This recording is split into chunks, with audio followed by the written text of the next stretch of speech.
matter of Centrica Overseas Holdings Limited and Commissioners and His Majesty's Revenue and Customs. Mr. Hewitt, before you start, I hope that you've all been told that we're intending to rise at 4:45 today and by no later than 4 tomorrow. Were it necessary, we could start a bit early tomorrow.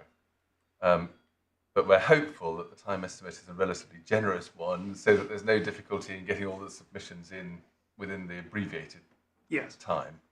I hope that's how you see things. Yeah, it is. Now, Mr. Rivet, it is good. Yeah. Good morning, my lords. In this matter, I appear for the revenue with my learned friends, Mr. Henderson and Ms. Bograno. My learned friend, Mr. Rivet and Mr. McGee, appear for Centrica.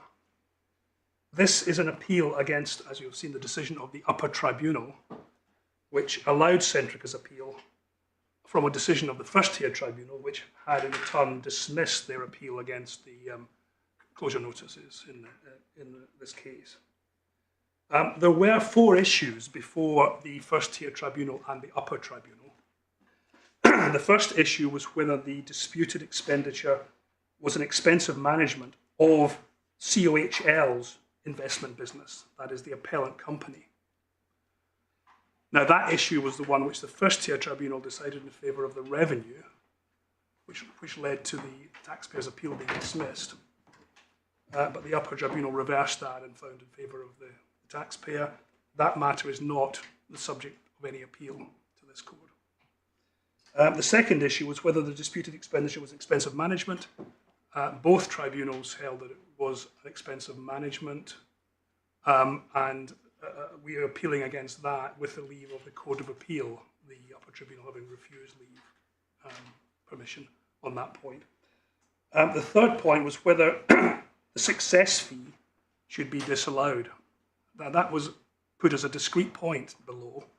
That is not pursued as a discrete point in this court, but it is a relevant, we would say, a relevant matter in considering the question of capital, that the success fee, the fees of Deutsche Bank were contingent on the disposal taking place, demonstrating the nature of the expenses. But it's not conclusive in itself in any respect. And the fourth issue was whether the disputed expenditure was capital expenditure or a capital expense within Section 129(3)(a) of the Corporation Taxes Act 2009. And both tribunals decided it was not capital, perhaps for slightly different reasons, but we'll come on to that. And that is under appeal by leave of the Upper Tribunal. Now, I intend, unless the court has very strong views to the contrary, to deal with the capital issue first. There are 2 reasons for this. First reason is there is a much better developed jurisprudence, we would say, on the capital revenue distinction. There are well over a century of case law, and I would submit, and I will submit, that the answer is tolerably clear when one applies the principles you derive from that case law. The second reason is that I would submit it promotes greater clarity of thought. My submission will be that the tests for the capital revenue distinction, and for the question of whether something is an expense of management or not, are quite separate. Both tribunals, in my submission, have rather muddled together the 2 tests in a way that I would submit was impermissible. And I would suggest that it promotes more clarity of thought in that if you look at the capital issue first without having looked at the expense of management issue. So for that reason, I'm going to deal with that first. Before we sink into the case law, I would like to make a few general points on the capital issue. The first is that it is, in my submission, much more straightforward than it appears from the decisions of the First Tier Tribunal and the Upper Tribunal. Our case on this issue can be summarised really quite simply. Point 1, since 2004, Parliament has expressly provided that no deduction is available for expenses of a capital nature. That wasn't the case before 2004. It wasn't the case at the time of CAMAS, as we'll see.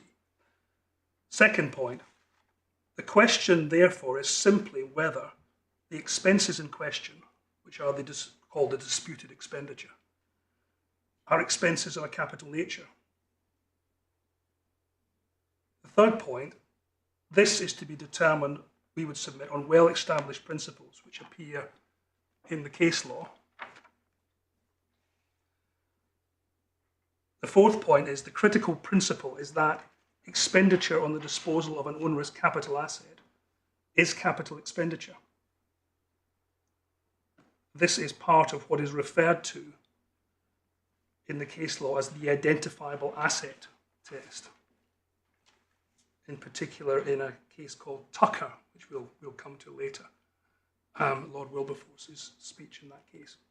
And finally, the fifth point, the relevant findings of fact by the First Tier Tribunal demonstrate that all of the disputed expenditure was on the disposal of the OXIO business, which is a capital asset. Or, if I can put that perhaps more fully,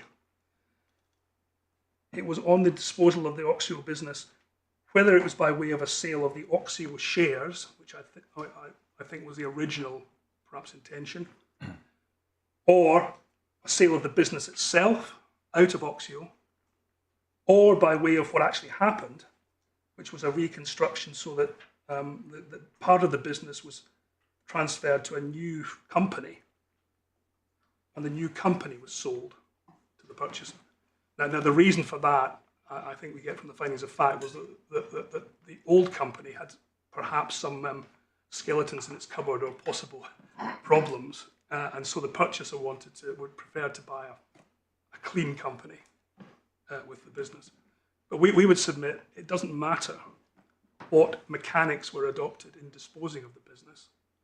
All of those mechanics would be capital transactions. Mr. Hewitt, I understand the reasons why you intend to make submissions on the capital expenditure issue first. But, and please don't take this out of order in your submissions, and I really do, I mean that, but I wanted to flag up a question that is in my mind, which is whether we, as a court, are ultimately called upon to interpret this particular legislation, which is about expenses of management, with an exception for capital expenditure. And one submission that we may welcome from you at an appropriate juncture is what, if any, scope would be left for the expenses of management provisions. Yes. If we simply apply the capital expenditure test as normal. Now, I will certainly be dealing with that, and we have dealt with it to some extent in our skeleton. Yes. I think. I will definitely be dealing with that. Yes, and as a preview, we say there is a lot of scope for expenses of management, which are revenue in nature. There's a lot of that. Anyway, I will definitely come to that. Thank you. One problem, well, one possible problem we have is, of course, there is, as you said, a whole century of case law, and there's a huge amount of case law on the capital income divide, and it's a famously elusive question. I mean, everyone agrees it's a question of law since Beecham and Woolworth. Yes. Which doesn't, in a sense, make it any easier. But, I think it was before that, actually. well, the case Tucker and Tucker as well. Yeah. Anyway, yes. in any rate, Beecham Yes. Woolworth made it absolutely clear. Yes. Because the Court of Appeal had said it was a kind of Edwards and Bairstow type issue. Absolutely. So that was squashed on the head. Yes. But I mean, Lord Green said at one stage, a toss of the coin would often be almost sort of way of deciding things. Yes, I think that can be slightly exaggerated. Yes. It is true that on the margin, on certain margins, there are difficulties. What I would submit is in the core part of capital, which is the acquisition or the disposal of a capital asset, an identifiable capital asset, there isn't any doubt. And in fact, I think you'll find there are no actual cases, apart from arguably Tucker, on that distinction. What the cases are all about are two things, really.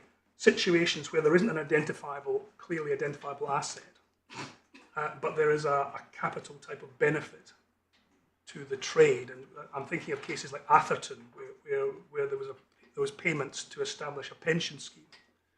You couldn't say that the payments created or acquired, the company acquired an asset in the normal or traditional sense. So that was a difficult case. Planning permission case, ECC quarries, we'll see. There are other cases about that, the transfer of licenses cases. So there's that situation which does cause problems. I quite accept on that has to be analysed as to whether it's capital or not. Yes. But and also the other area where there is a lot of case law and a lot of dispute is the distinction between repairs or maintenance and improvements to capital assets. You may have come across some of these in the past. So as repairs and maintenance are revenue expenses, whereas improvements are capital expenses.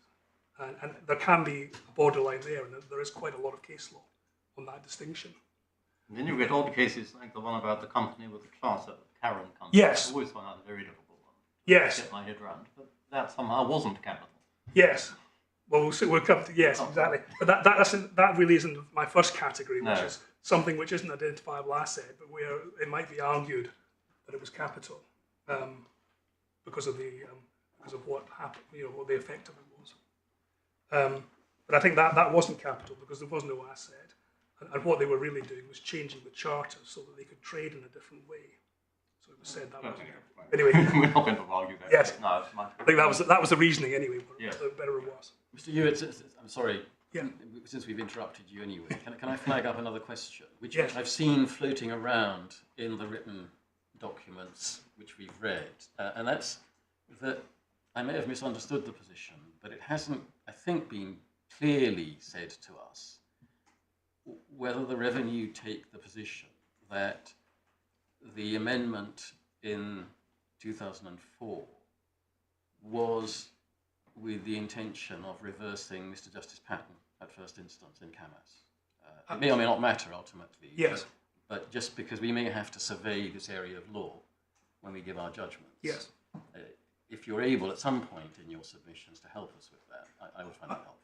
I was definitely going to do that. In fact, Thank you. when I come to look at the legislation, which is my first subject, that would be part of that. Thank you. Yeah. Yes. I mean, it clearly wasn't reversing it in the sense of reversing the actual decision. No, but it had the practical effect of reversing it. Yeah. We would say yes. So that's how we would submit the case can be decided, and that it doesn't require all the complexities that the Upper Tribunal and the First Tier Tribunal went into.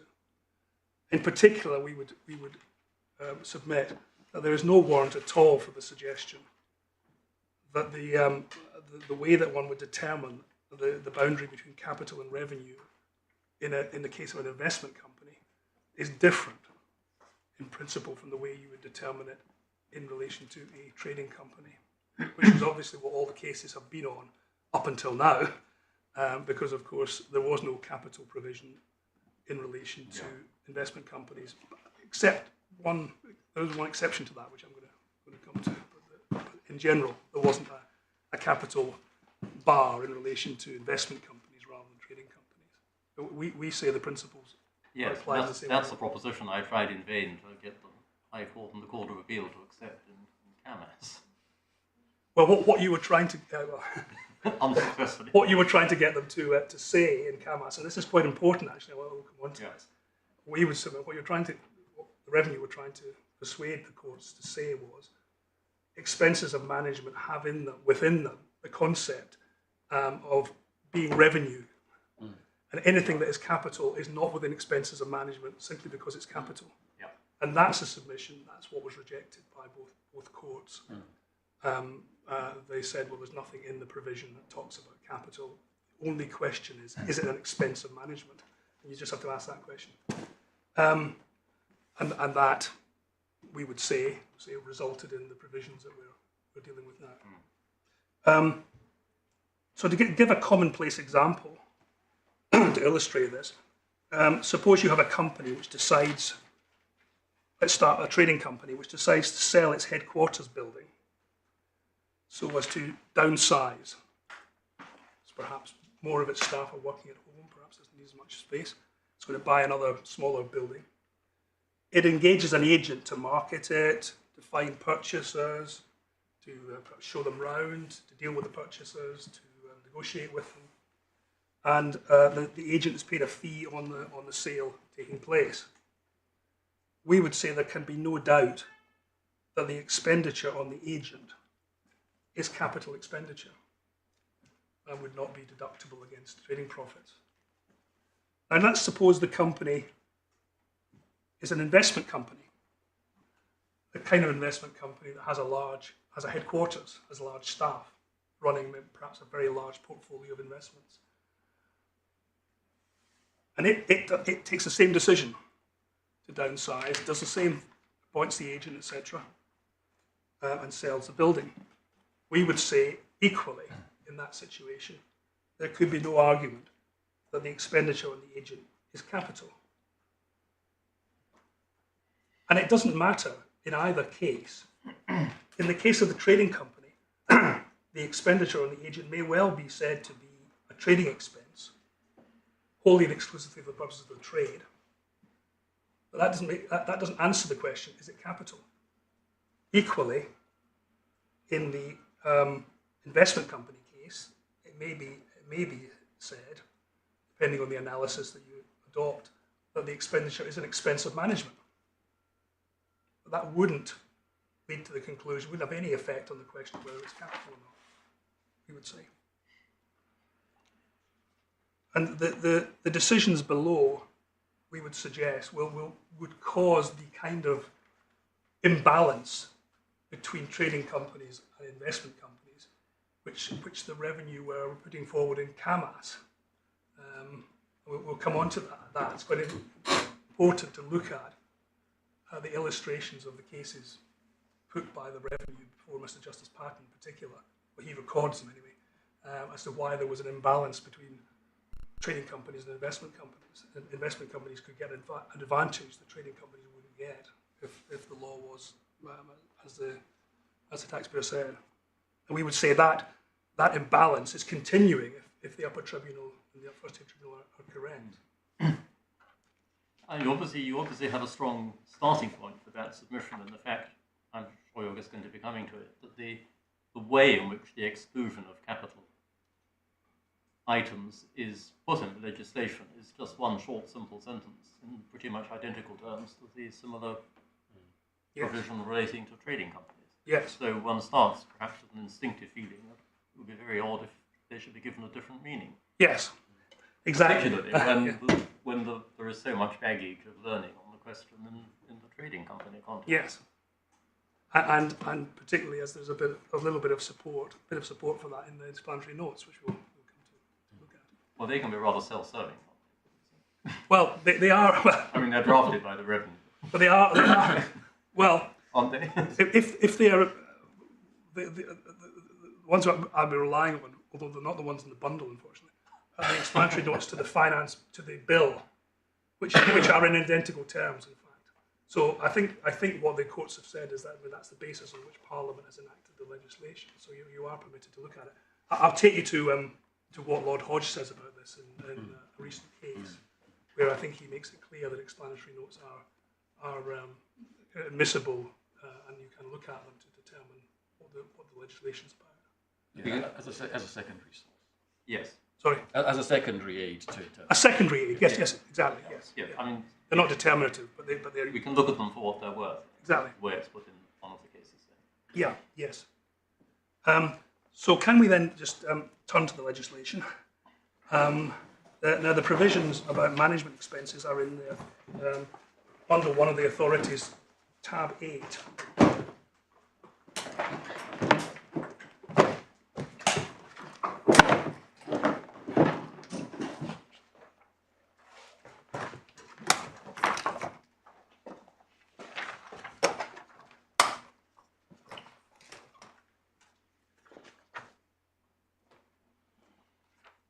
And you will see, if we look at 1217, this is one of the tax rewrite acts, So it's written in a particularly a way that's intended to allow you to understand what's happening. It's rather more expansive than the old traditional kind of legislation. So they start with an overview. The part contains special rules for companies with investment businesses. And then 1218, in this part, company with investment business means a company whose business consists wholly or partly of making investments. Now, the significance of that is, up until 2004, the changes which were made in 2004, the definition of an investment company was a company whose business consisted wholly or mainly of making investments. The 2004 changes were intended to ensure that hybrid companies, that is companies which were trading companies and had an investment business, but were not mainly an investment company, could obtain relief for management expenses in relation to their investment business.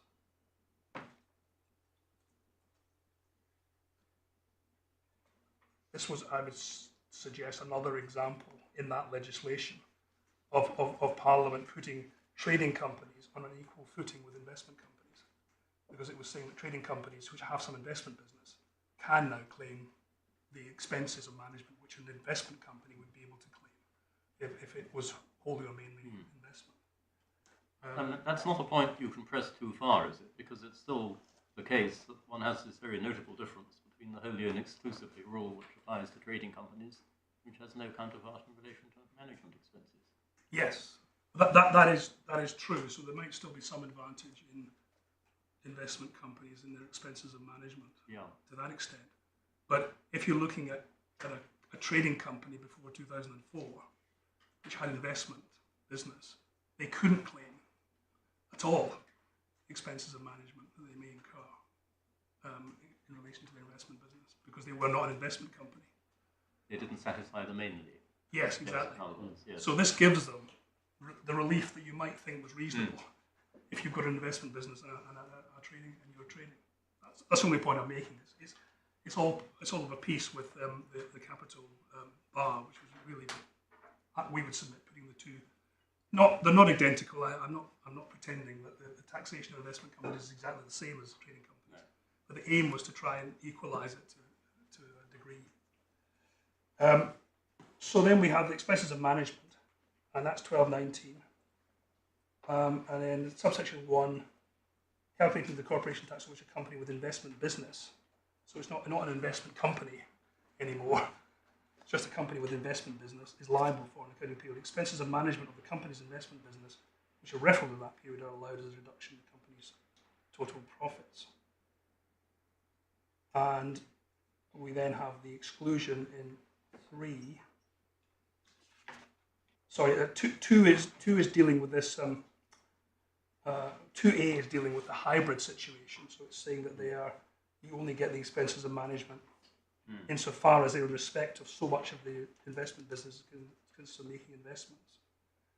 And then B is dealing with interest, which where there's an allowable purpose. You can't get it as a management expense.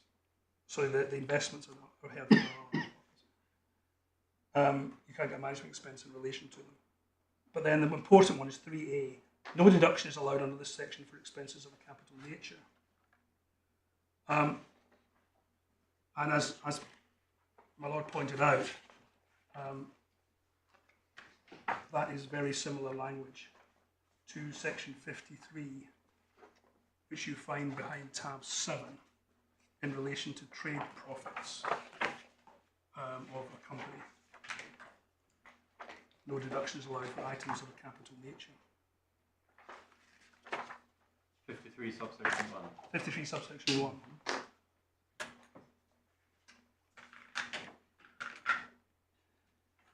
So do you submit that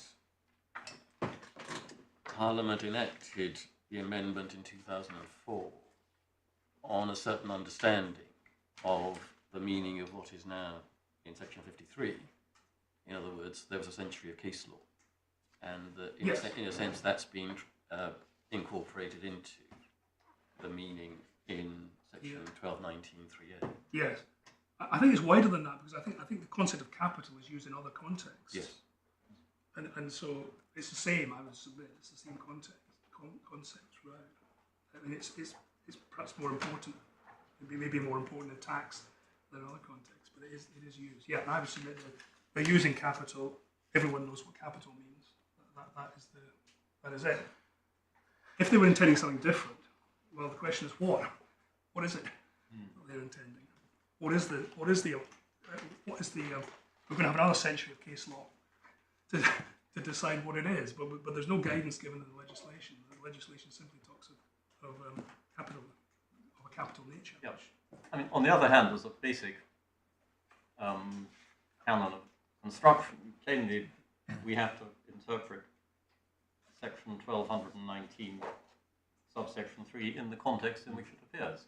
Of course. It doesn't necessarily follow, even if the test is the same, the way it's applied may get a certain, may depend in some respects on what is the nature of an expensive management in the first place. Well, I'm not sure. Anyway, that's perhaps a tricky So I agree with area. that. It may depend on the nature of the business Yes. that's being carried out. But we would say that there's no correlation. And we say that because, just as with trading companies, there is no correlation between the sort of the analogue of this, which is whether something is a trading expense. To be deductible at all, it's going to be a trading expense. It's going to be holding exclusively for the purposes of the trade. But no one's suggesting that impinges on the question of capital or revenue. And we'll see this point made, in fact, in Tucker, I think, and in Strick, by two different law lords, that of course, it's been argued, of course, that this was to benefit the trade, and they said the reply was, well, all these expenses are to benefit the trade. That's the whole point. We wouldn't be talking about them unless they were. They're all trading expenses.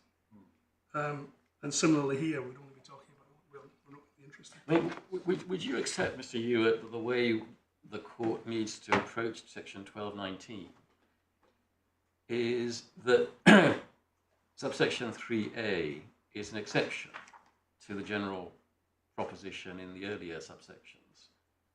Because if it's not an expensive management, we wouldn't need to be troubling ourselves, would we, with whether 3A applies? Well, that's true, but that doesn't necessarily. It's true in a theoretical sense, but of course, as with trading expenses, it's often more convenient just to ask the question: is it capital? And that settles the question. I understand how you got it. The other provision which shows the alignment is 1221.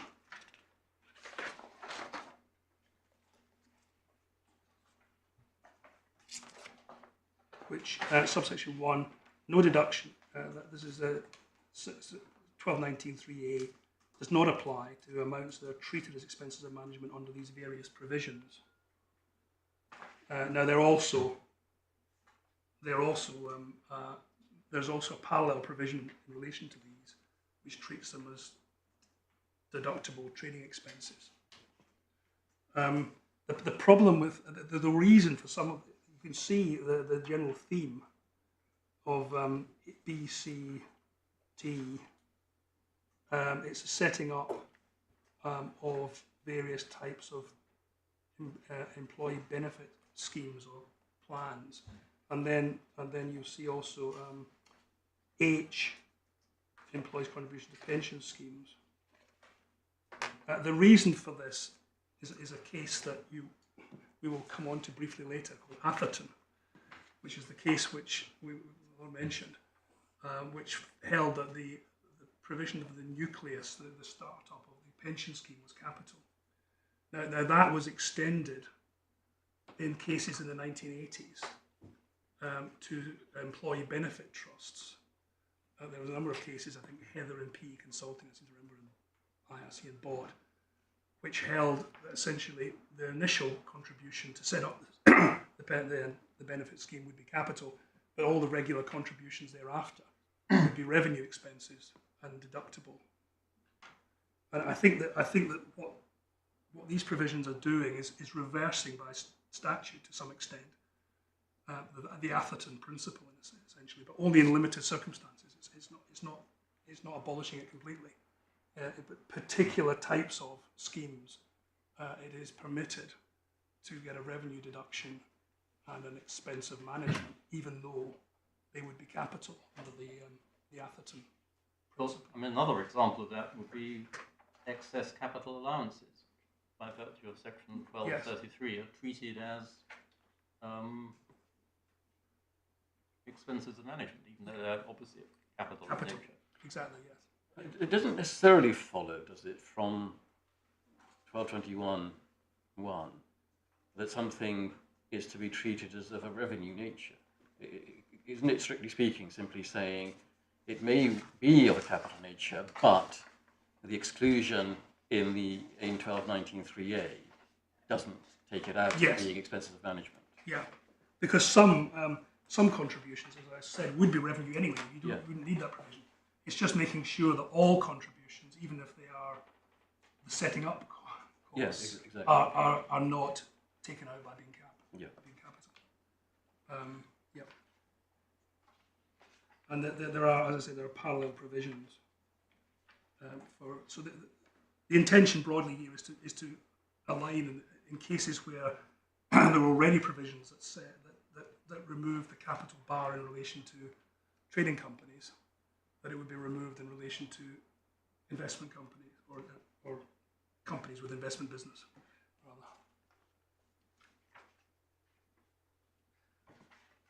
rather. So can I then take you to, well, perhaps just briefly Lord Hodge. Hopefully we wouldn't need to look at that too much because it's fairly basic. This is the PRCBC case, or O it's sometimes called, and the Home Secretary, which is Authorities 2, tab 29.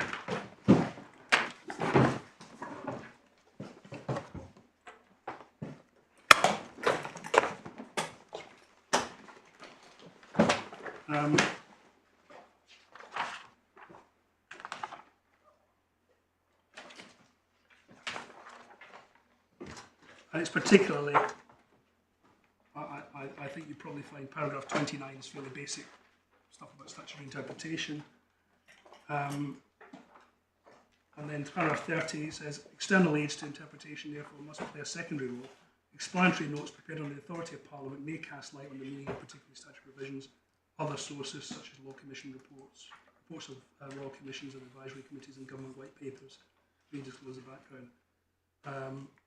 To assist the court to identify not only the mischief which it addresses, but also the purpose of the legislation, thereby assisting the purpose of interpretation.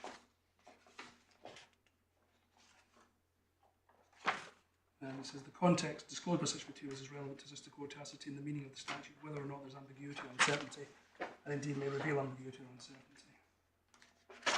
But none of these external aids displace the meanings conveyed by the words of a statute that, after consideration of that context, are clear and unambiguous and which do not produce absurdity.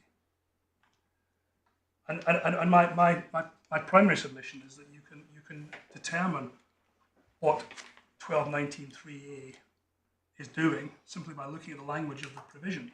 It's clear from that.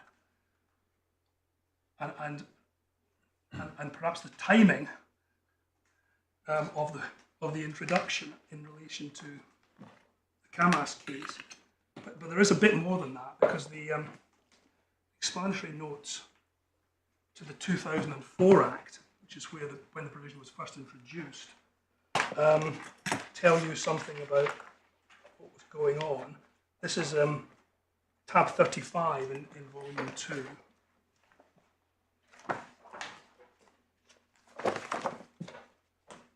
And these are the notes to the bill, the Finance Bill 2004.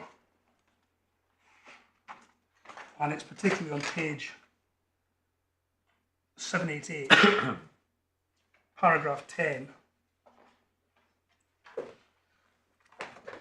where it says, first of all, section 75(3) provides that expenses of a capital nature are not expenses of management, and there are two exceptions. And then 11, the Inland Revenue has always argued that capital expenditure is inadmissible as expense of managing investments under the current rules, but the High Court has recently found against Inland Revenue on the point in Camas. in or if he has taken his appeal against the decision of the Court of Appeal, but the hearing has not yet taken place. So that's the background to the introduction of this provision, and you may have seen that in Lord Justice Carnwath in the Court of Appeal refers to the bill, which was clearly going through Parliament at the time of the Court of Appeal hearing. So, and then if we look at the notes and clauses on the 2009 Act, this is behind tab 36.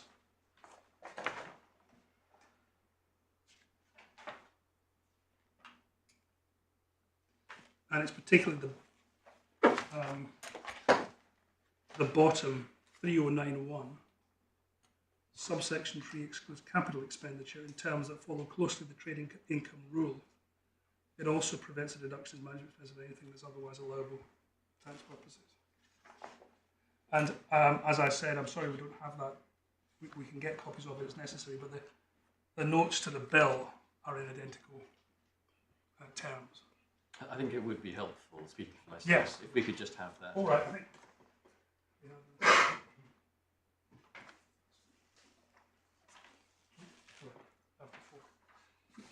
Yes, we have them here. Right.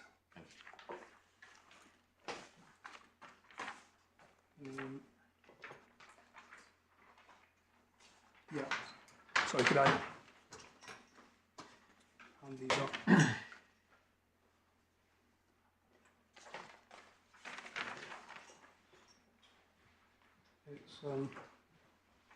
It's the middle of the second page.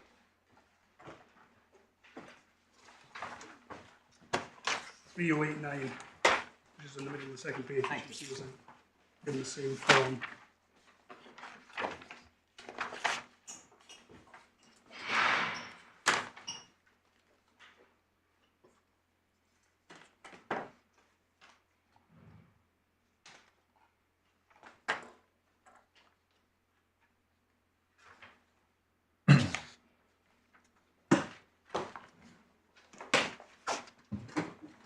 But as I said, we would say it's clear in any event from the provisions themselves.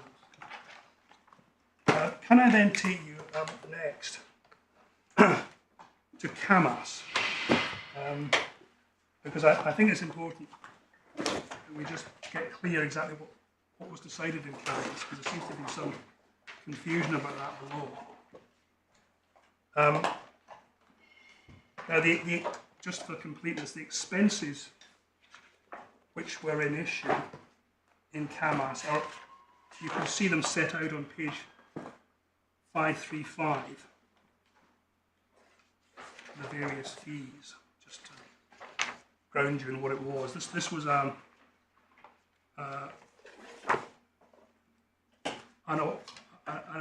attempt to acquire, by CAMAS, to acquire another group called the Barden Group.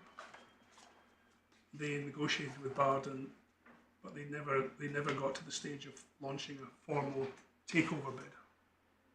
They decided not to do that as a result of the fact that they couldn't agree a price, I think, that was acceptable to both parties. So these were the fees that were an issue.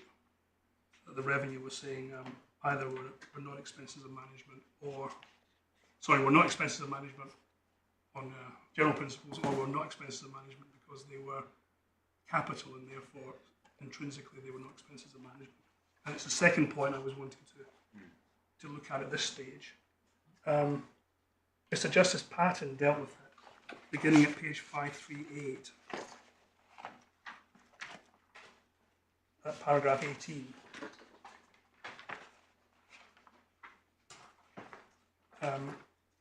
What I was wanting to pick it up at was paragraph 20 on page 539, after setting out section 75. If you could perhaps just read paragraph 20, beginning on the face of it.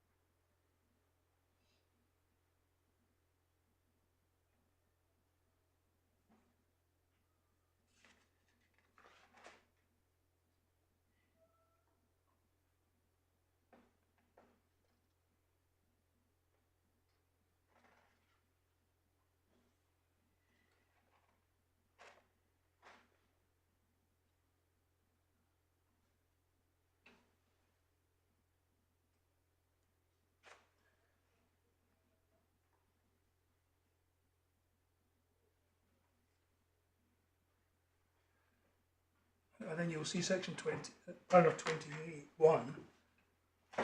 The judge says the difficulty will not matter in practice because section 39(1), expenditure, because section 39(1), expenditure allowable as a deduction computing profits for the purpose of corporation tax is not allowable as a deduction under section 38. Expenses of management within 75 will not therefore be deductible in respect to any accounting period under the charging provisions of TCGA and will qualify for deduction against profits under section 75. Is section 31 the one, sorry, section 39, the provision of principle which says basically you always, income tax treatment has priority before you... It says that exactly anything that's deductible from In accordance computing with, income or profits is not is not an allowable exactly. expense for the purposes of capital gains tax. That's right. So it's a kind of demarcation. point. Yes. Yes. The problem is, and I'm not sure that Mr. Justice Patton actually solved it, is that there is a bit of a loop here because the section 75 ends by saying, except any such expenses as are deductible in computing profits apart from this section. Now, of course, they would be deductible in computing profits because profits are income and chargeable gains, and so it would be deductible. And so you don't really get out of the loop, I think, very easily. I think he solved it by saying that you look at the order in which you do the computations under the provisions. I'm not really sure that's an answer, in fact. Anyway, I don't know if it matters, but there certainly is potentially a problem in the interaction between these two provisions. I mean, one of the things we have to have in mind, even if only in the back of our minds, I think, is the, would you agree with this, is the interaction between capital gains tax and corporation tax in relation to expenditure. I mean, in a sense, you have a short answer to all this. You say the appellant taxpayer didn't actually dispose of anything itself. So, but in many cases, it would have done. In which case, you would have, in most cases, one would expect the taxpayer company claiming the management expenses to have indeed made a disposal of the asset to which all the expenditure related. Yes.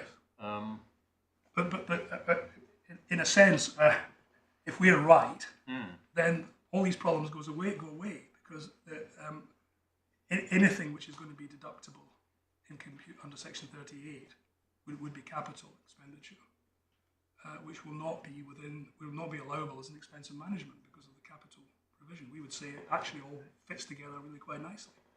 Whereas without that, as Mr. Justice Patton's pointing out, you've got this problem that you have an expense of management which is actually capital, and which could be deductible in the capital gains tax computation, but could also be deductible as an expense of management.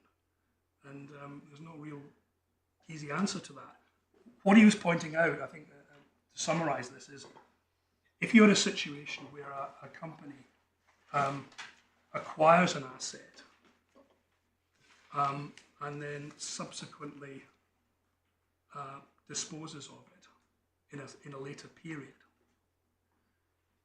if it was an investment company, they would get an advantage because they would be able to deduct as an expense of management the costs of acquiring the asset.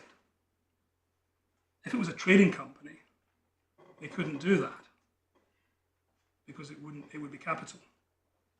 And so they would only be able to deduct it, if at all, when they came to dispose of the asset, when they would get a deduction in the capital gains tax computation for the acquisition costs as well as the disposal costs. So there are 2 points. Firstly, they have to wait for a later disposal, which may, for all sorts of reasons, never happen. Yeah. Before they can deduct anything. And then when you get to the Section 38 allowable expenditure, it's pretty rigidly, pretty restrictively framed. Yes. So exactly. So for both those reasons, it's far less attractive than getting an immediate deduction for expenses of management. Yes, exactly. Exactly. The disposal might not take place for many years. It might never take place. It might take place at a loss in the end. In which case, all right, they'll get a capital loss, but that may not be very valuable to them. Whereas the investment companies are getting immediate. But that was pointed out, and that was part of the argument. And if you paragraph 23, I think that's where, my lord, you were actually pointing all of this out. For these reasons, Mr. Henderson began his submission by outlining what intended to be the anomalous position in the investment company. And I think I don't think Mr. Justice Patton disagreed with that, but he just said, what is.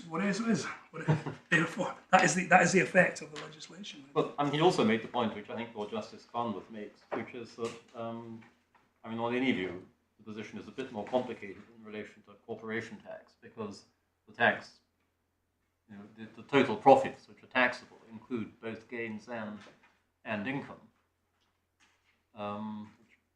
which may perhaps be thought to encourage a slightly more, or at least a less rigid distinction. Sorry, I'm expressing this badly. Expenses of management come in as a deduction from total income, which itself comprises both capital and has income and capital components. Yes. And so against that background, it's perhaps less surprising to conclude that a deduction for capital expenses of management is not a sort of conceptual solecism. Yes. But although I think what Mr. Justice Patton was saying is in some circumstances they may get it as a deduction in the capital gains tax computation, the investment company, and therefore wouldn't get it as an expense of management. It just depends on the timing, really, of the transactions. I think if they all take place in the same tax year, for instance, they would get them as a deduction against capital gains tax, I think is what he's saying. But if they take place in different years, they might get them as an expense of management in the earlier year, and then not as a deduction against capital gains, the capital gains tax element of corporation tax in the later year. I think that was the distinction he was drawing in this, because he talks about whether in different years, whether in the same year. I think his point was whether in the same year you carry out the capital gains tax calculation first in time in the sequence, and therefore they would be allowed, assuming they are allowed, as a deduction under Section 38. And then when you come to do the deduction management expenses against total profits at the end, you wouldn't deduct them because they've already been deducted with capital gains tax. So that would work if it happened in the same accounting period, but it wouldn't work if it happened in two accounting periods, because you would get the expenses of management in the first one for the acquisition expenditure, and then you wouldn't get it as a deduction later when the disposal took place. I think that was the point he was making. It was rather happenstance, but his answer to all of that simply was, well, that's just the way it is. But I would pray this in aid as being, in this case, as being a very good summary of, if you like, the mischief that Section 112.19.3a was aimed at, to bring the position of investment companies not to be identical to trading companies, but at least to bring them more in line with the trading company position. Because the effect of that, we would say, of 12.19.3a is where you had the capital expenditure by the investment company on the acquisition in the first year, they wouldn't get it as an expense of management. They would only get it if there was a subsequent disposal of the asset in just the same way as a trading company. So I would, although these submissions were not successful in this case in CAMAS, because the legislation didn't refer to capital expenses in relation to expenses of management, I would pray in aid as being, if you're asking why are they doing this, why was Parliament doing it, I would say there's a very good summary of why. Some of the reasons why they were doing it in these passages. Is it your submission that if the legislation which we now have had been in force at the material time, the outcome in CAMAS would have been different? I think it would definitely have been different. I'm not necessarily going to say that all of the expenditure necessarily would have been capital. In fact, to determine that, you might have to look closely at it. But I say the outcome would have been different. You say, I think what you're saying is that because of the absence of something like subsection 3a at the material time, in CAMAS, the courts did not need to concern themselves with whether an expense of management was capital or revenue, because the word capital didn't appear. Yes. And therefore, some of that expenditure may have in fact been capital. you say if the current legislation has been in force at that time, the capital element would definitely have been excluded. Yes. And I would say exactly, and the point I was going to make, but I'll make it now, is that in CAMAS, none of the courts, I think the special commissioners came to the same conclusion, none of the courts actually considered whether the expenditure was capital on these principles, because they decided at like a preliminary point, which was that we never get there. Right. Well, yeah, exactly. So you can't take anything from CAMAS as to whether it would have been capital or not if they had decided that there was a capital, an intrinsic capital restriction within the concept of expenses of management.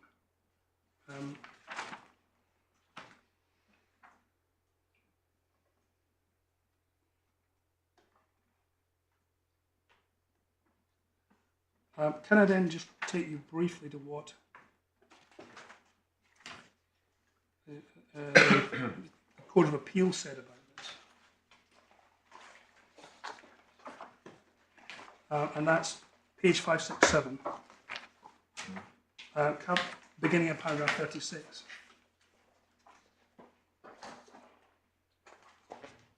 So paragraph 36, the revenue's alternative submission was that section 75 did not permit deductions of a capital nature, and that some or all of the expenditure in this case should be so characterised. So it does look as though even in CAMAS they weren't claiming all of it was capital. Neither the commissioner nor the judge thought that section 75 was so limited. This made it unnecessary to consider which, if any, of the payments should be regarded as capital in nature. So that was the point. In support of this submission, Mr. Henderson relied on the history of the provision of its predecessors. He relied on something that was said by Lord Hoffman and Taylor and MEPC. Lord Justice Cannan said he didn't think it was necessary to review these dicta because it was a different issue. And then Mr. Henderson relied on a general principle and relied on Sir Wilfrid Green in British SAMs and Aero engines. And Lord Justice Cannan says, again, I do not with respect find that judgment of any assistance in the present case. It was concerned with the application of specific provisions of the Income Tax Act to royalty payments, and the statements of principle were wholly understandable in that context, particularly having regard to express prohibition in the provisions relating to income tax or deductions of a capital nature. We are concerned with a wholly different statutory context, concerned with a tax on profits, as defined for the purposes of corporation tax, which are not confined to income, and with a section which contains no reference to any distinction between capital and income. I think that was the crucial thing. And then he goes on to say that 39, so Wilfrid's judgment in that case is perhaps better known for his reference to the notorious difficulty in drawing a clear line, and this is what we were referring to earlier. And he then says, unless forced to do so, I'm reluctant to assume the legislature intended such an uncertain distinction being introduced into the present debate. In brackets, I note in passing the current finance bill apparently seeks to introduce such a distinction into section 75. That may pose problems for the future, but casts no light on the issues before us. So, although obviously he was not making a decision on the finance bill, he was certainly recognising that it looked as though it was changing things. He then goes on to talk about Sun Life, and in paragraph 42 on page 569, he quotes not from the judgments, strangely, or usually, but from the argument of the submissions of the Attorney General in that case. And he takes out a couple of passages where the Attorney General, who was, I think, Sir Reginald Manningham Buller, said, if it were possible to have a capital expense of management, which is doubtful, there would be nothing in section 33 to exclude it. And secondly, if the expression expenses of management is given its natural meaning, it's unnecessary to consider whether any particular expense is capital or not. The words must have their ordinary natural meaning without a gloss. So it does look quite clearly as though what the Attorney General was saying in Sun Life was different from what the Revenue were arguing in CAMAS. But you don't submit on this occasion, as your predecessor in a sense was submitting in Sun Life, that it's doubtful that you could have a capital expense of management. No, I mean, I don't think it's doubtful after CAMAS, because CAMAS specifically said expense of I think management you is would expense say, of management. I may have misunderstood what you said right at the outset. Yeah. I asked you a question about whether there would be room for the expenses of management regime to operate, or much room for it to operate, Yes. if you take out capital. You would say yes. Yes, very much so. All kinds of, well, I think we said in our skeleton that the revenue gave relief for £26 billion of capital, sort of expenses of management. I think that was in 2016, was the year which was taken, but it's roughly of that order. A lot of it is in fact, quite a fair amount of it is employee costs of management companies. But there's also costs of premises, for instance, rent, as we shall see. The cases make it absolutely clear that rent is a revenue item. Rates, all sorts of maintenance and repairs. I mean, it rather depends what kind of. There are so many different kinds of investment company. I think that's one of the things.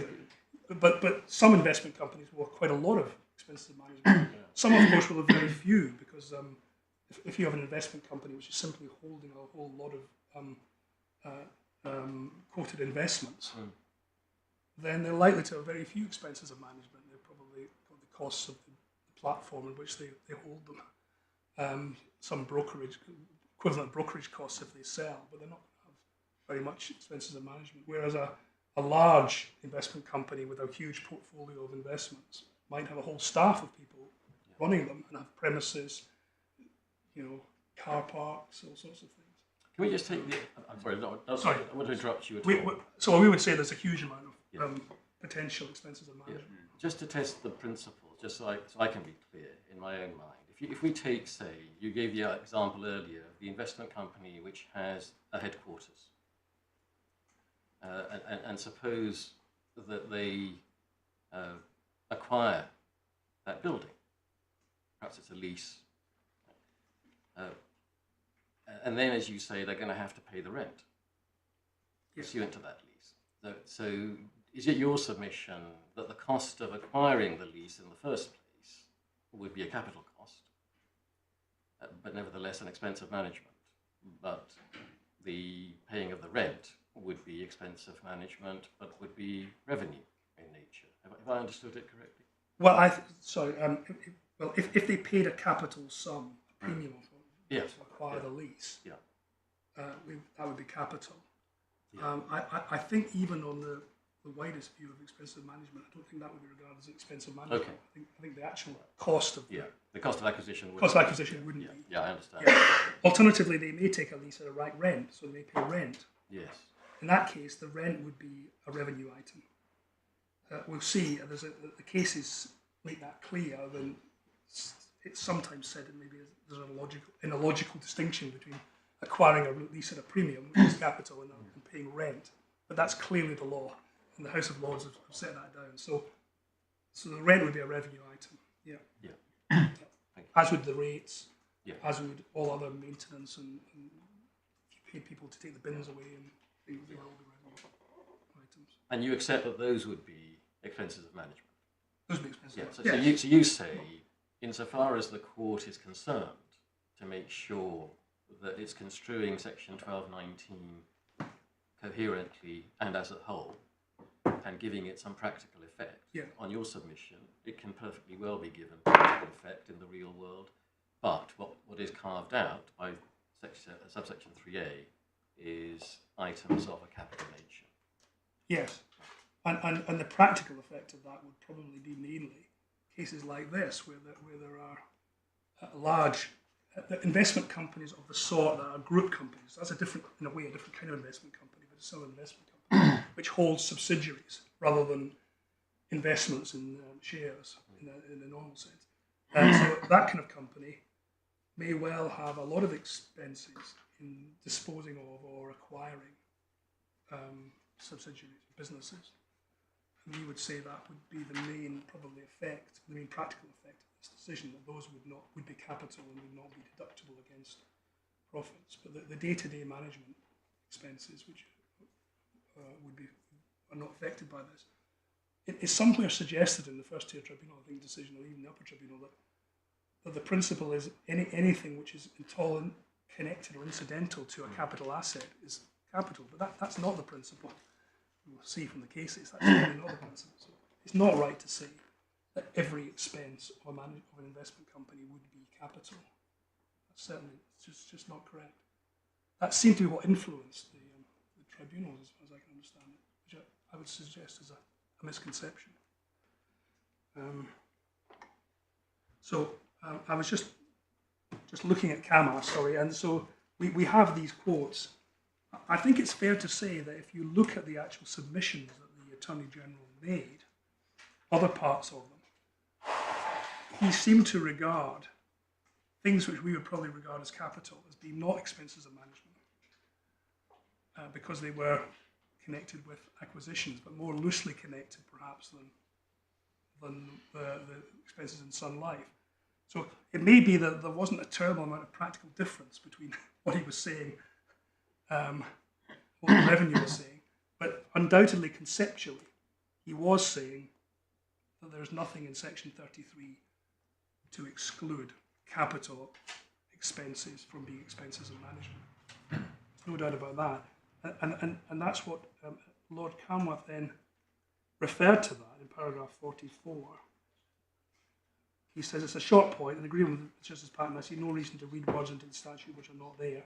Indeed, I'm content to adopt the way the matter was put by the Attorney General in Sun Life. So that's a reference to paragraph 42, and the fact that there's nothing in section 33 to exclude it. The words have their ordinary natural meaning without a gloss. That's what he's referring to there. So he's simply saying, well, I think the Attorney General was right in what he said about that point in Sun Life. And then he says, he didn't accept what the Irish Supreme Court said in Hibernian. He didn't, exactly. Obviously, for obvious reasons, the Revenue were rather keen on that authority. Yes. Albeit only as a persuasive one, but it didn't persuade.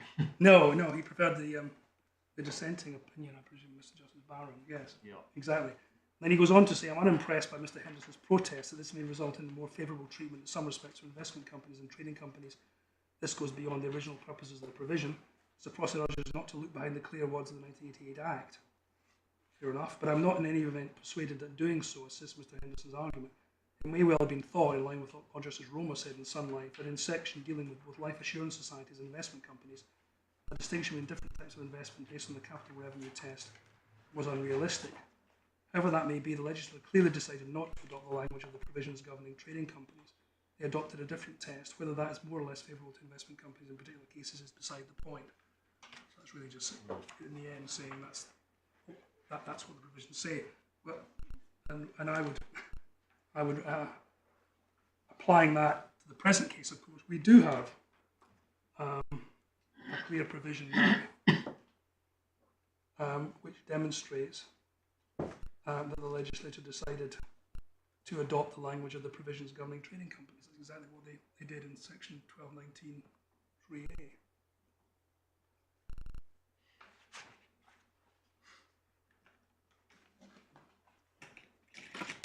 So that is Camas. As I said, it's important to note that no consideration was given to the question of whether what expenditure in question there was in fact capital. They did not say that this expenditure was not capital because it was an expense of management. That's important. Indeed, Mr. Justice Patton considered the capital point before he turned to the question of expense of management, interestingly. They did not say that it was obviously not capital. They didn't make any comment on capital. We would submit that the proposition, which seems to be at some stages, some parts at least of the Upper Tribunal and perhaps the First Tier Tribunal, the proposition that the same test is applied to distinguish between, on the one hand, expenses of management and those which are not expenses of management, and on the other hand, revenue expenses and capital expenses. That is contradicted, we'd say, by the decision in Camas. Camas, in fact, says the very opposite.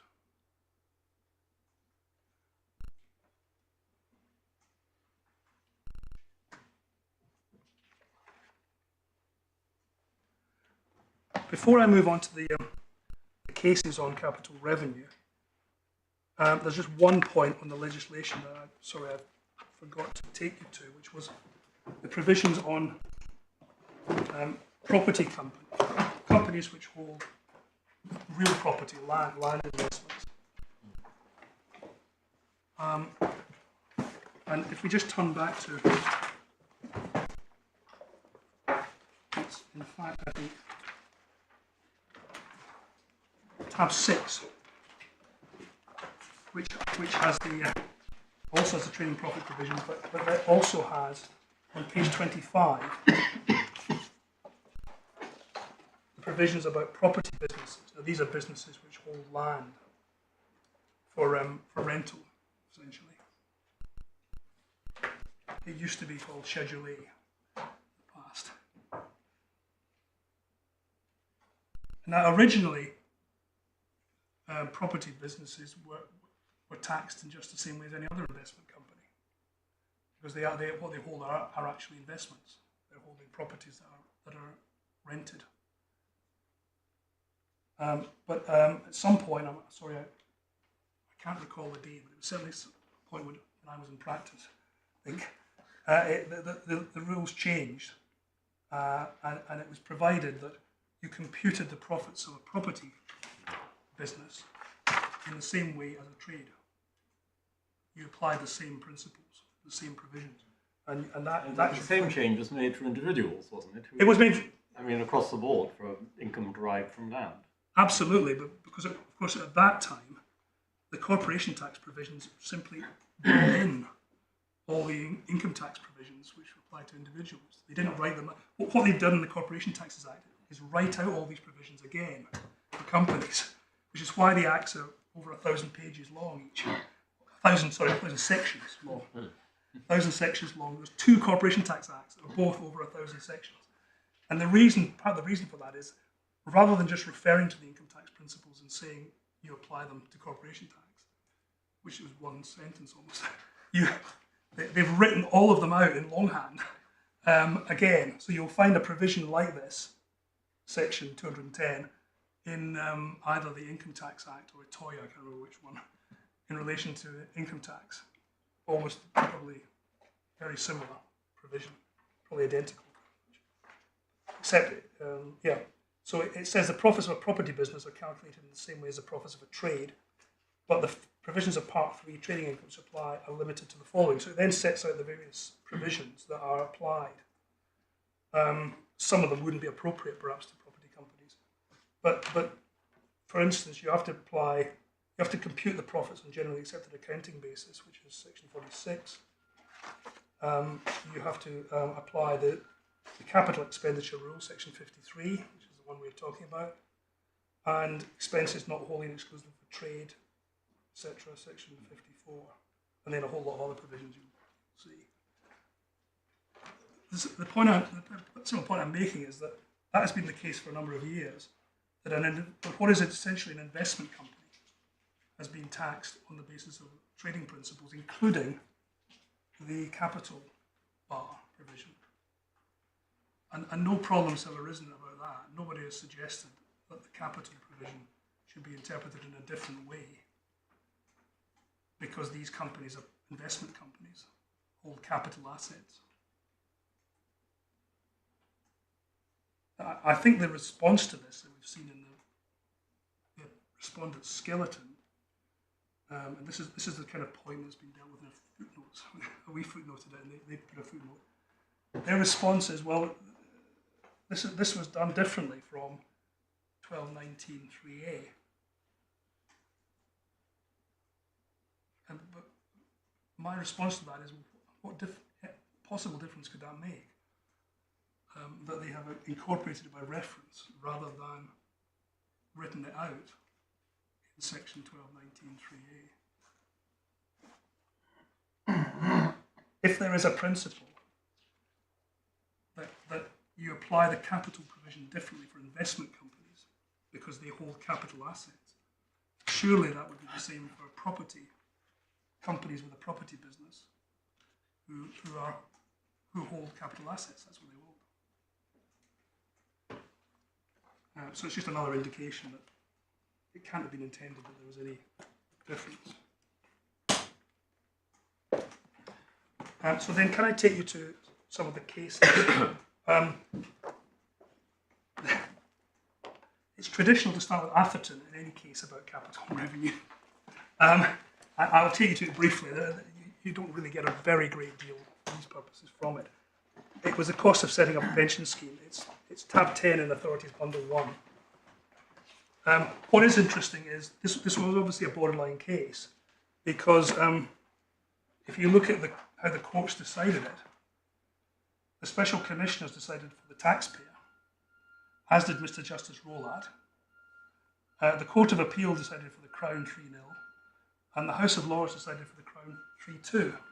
So you can see it was obviously not a straightforward case. But the problem was that there wasn't an asset in this case.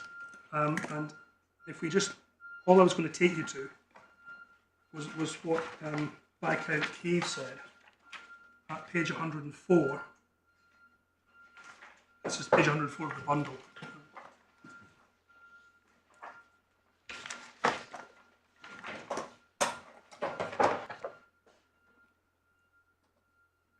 And it's the passage, it's actually been sidelined. So I would only really ask you to read the sideline passage from "But There Remains" to on the next page, where he says, "For this view there is already considerable authority." I don't think you need to read all the authorities. So that's just the first. Just basically on the thing, not the next page. Yeah, exactly. Yeah.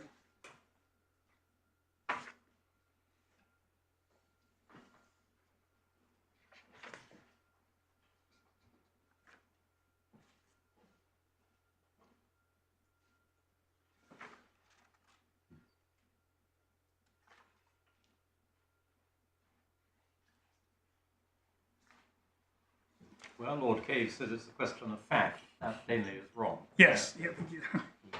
That's been overtaken by later.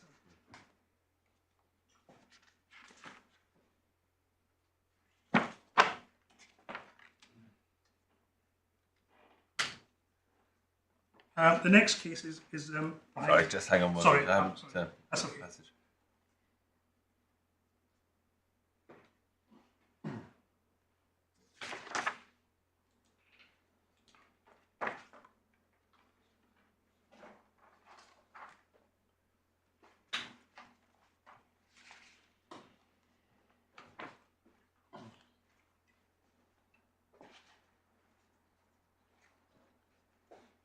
Yes.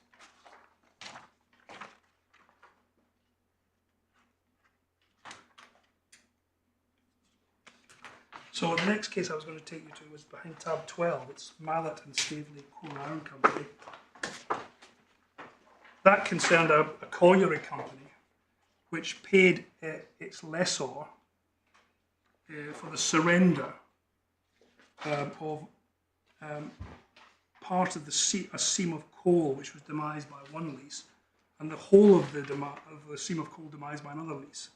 So it was surrendering part of its lease interest, essentially, because it was thought to be onerous. So this was an example of a payment to rid the company of onerous assets, and that was held to be capital.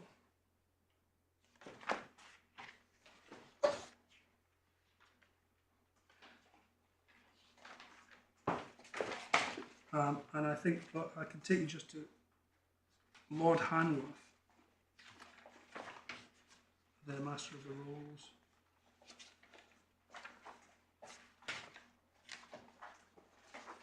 And it's particularly the passage on 163,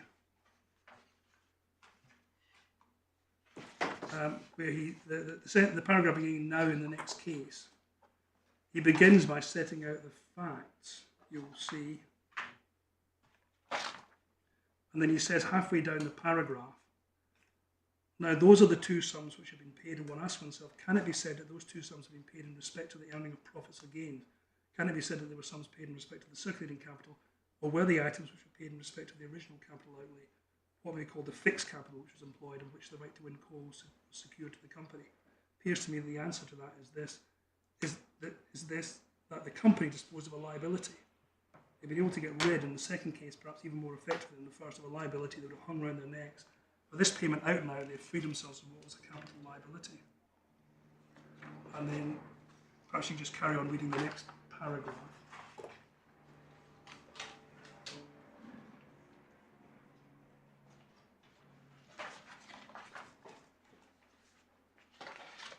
This is the first reference to recurrence not being relevant.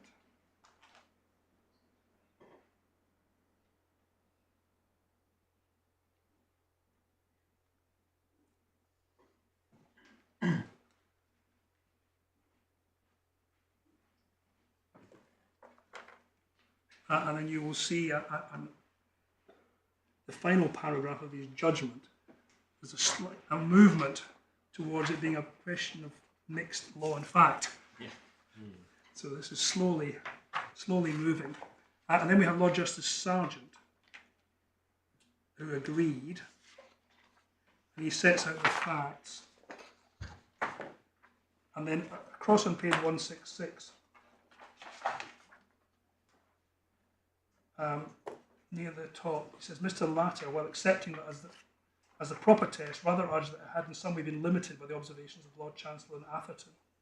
In that passage which my Lord has read, which contains the phrase about when an expenditure is made not only once and for all, but with a view to bringing into existence an asset or an advantage for the enduring benefit of trade, Mr. Latter suggested that the effect of limiting the general principle enunciated by Lord Sumner to the case where there was a payment in respect to the acquisition of a positive asset, and did not apply to a case where the payment was made for the purpose of getting rid of an onerous asset.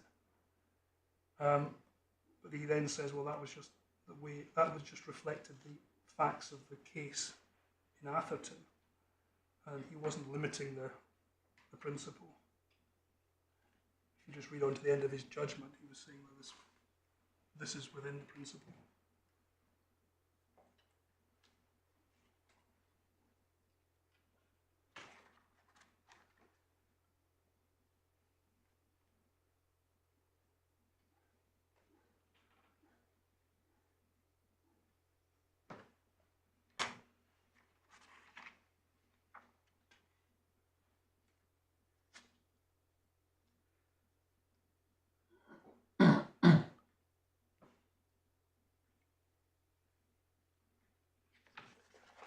And then Lord Justice Lawrence, after setting out the facts and concluding what kind of company it was, in the middle of page 167, continues at the bottom of 167, the company for sufficient reasons said to get rid of certain seams of coal constituted part of its fixed capital assets. The only practical way of disposing of these seams was to procure the lessors to accept a surrender of the leases under which they were held. In order to effect such surrender, the company had to pay the 6,500 in question. In those circumstances, it cannot, in my opinion, reasonably be said that the consideration paid for the acceptance of the surrender was a sum wholly and exclusively expended for the purpose of winning and selling the coal on which the company traded. In substance and in fact, it was a sum paid for the purpose of getting rid of a capital asset of the company, which had become burdensome to the company. In principle, such a payment seems to me to stand on precisely the same footing as the loss or profit sustained by or made by a trading company on disposal of part of its fixed capital. Perhaps it's not very material in this case to define the precise nature of the payment, whether it can probably be said to be a payment made in order to improve the rest of the company's fixed capital assets, or whether it truly describes a loss of capital. Whatever may be the accurate description of the payment, it seems to me that it is a payment made in respect of the company's fixed capital, and not a payment made for the purpose of its trade of winning and selling coal, so as to form a proper debit item of the income of the trade. And then he says, concept of the company have relied strongly on Hancock's case. It appears to me that the facts of that case are essentially different from the present case. In that case, it could not reasonably be suggested that the payment made to the actuary was one made in respect of any fixed capital asset. It was in the nature of a commutation of the liability which the company entered in to make an annual payment to one of its late employees. In my opinion, it stands on an entirely different footing from the payment we consider here. The mere fact that the disposal of these seams was just by surrender to the landlord had operated to avoid certain expenses which the company had to incur, and which could properly have been charged against the incomings of this trade, does not, in my judgment, bring this case within the principle of the decision in Hancock's case, or make the payment an admissible deduction. Now, this is the first, perhaps, indication in these cases of of a point which I would say is an important point, which is that the question that you're asking is, what was the payment paid for, or what was the payment on, not what was the motivation of the payment. In other words, you don't look at what the knock-on effect of making the payment was, which I think is what they're referring to here, that it would, although it would directly result in the surrender of the lease, but that would have an effect on the profits of the company. And they say that that's irrelevant. We'll find that principle repeated throughout the authorities. So can I then take you to Strick? Now this is one of two cases which I would say is particularly important in this context. Strick and Regent Oil. The other particularly important case is Tucker, which we'll come to in a minute. Now Strick concerned petrol ties. And you will see that there was obviously a period when petrol ties were the in thing.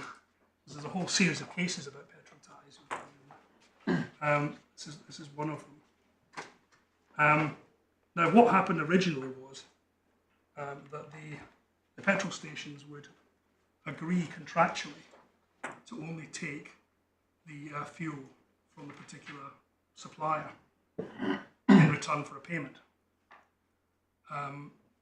Now, the problem with that, from the point of view of the petrol companies, was the petrol stations, was it resulted in a revenue receipt which was taxable in their hands. So they came up with a clever wheeze, which is what was being considered in Strick. What would happen is that the petrol station would grant a lease to the supplier company of the petrol station at a premium. The petrol station would then grant a sublease back to the petrol company, to the petrol station. Some of the terms in that sublease, there would be covenants that the petrol station would not buy petrol from anyone else. So it had the effect of creating the tie, but by a lease and leaseback transaction. And it was said that it seemed to be quite candidly expressed that this was, at least in part, to avoid tax, and part of tax planning. I say avoid tax, but tax planning. But also it was said it did actually have a significant different effect, because it meant that the covenants were under a lease, which of course would bind the land, whereas a contractual agreement would not necessarily. If someone acquired the petrol station without notice, for instance, they wouldn't be bound by it. So it gave much greater security, as well as having a beneficial, they hoped for, tax effect. So the question in this case was whether these arrangements, whether the payment for the lease was capital or revenue expense. So we're looking at it from the point of view not of the petrol station, but of the supplier company who made the payment, and who then wanted to deduct it from their profits. And there were different lengths of lease. I think the longest was 21 years. There was some at 10 years, and there was some at 5 years. Now, what happens then is that you'll see that the House of Lords deal with this on two bases. Sorry, some of them deal with it on two bases. One is on the basis of the actual facts, and they all agree that because there was a lease, because you were acquiring a lease, because they were acquiring a lease, which is a capital asset, the payment was capital for that reason alone. However, they then went on to consider, some of them went on to consider the question, leave this lease aside, supposing this was just a tie, a contractual tie, would it be capital or income? And that's where you come across the problem of the length of the tie. Because what they seem to be saying is 21 years, that's clearly capital. 5 years, some of them say, one or two of them say, is revenue. 10 years, on the borderline. Lord Upjohn says he's not going to decide it. Because of course he didn't have to, because his actual decision in the case was they were all capital because of the lease. But he was looking. This is where there is a difficulty with the capital revenue distinction in the kind of case where you don't have an asset, but you simply have a contractual, where someone is, for instance, agreeing contractually that they will only buy petrol from the particular supplier. So, if I take you to Lord Reid's speech first, I'm going to try and just take you to parts of this today, but I would certainly urge you to that reading all the speeches in this case and in Tucker would be a good thing to do in this case. I don't obviously have time to take you through every single part, but I think that it's useful to read the whole of the speeches. But I'm going to take you to some important parts.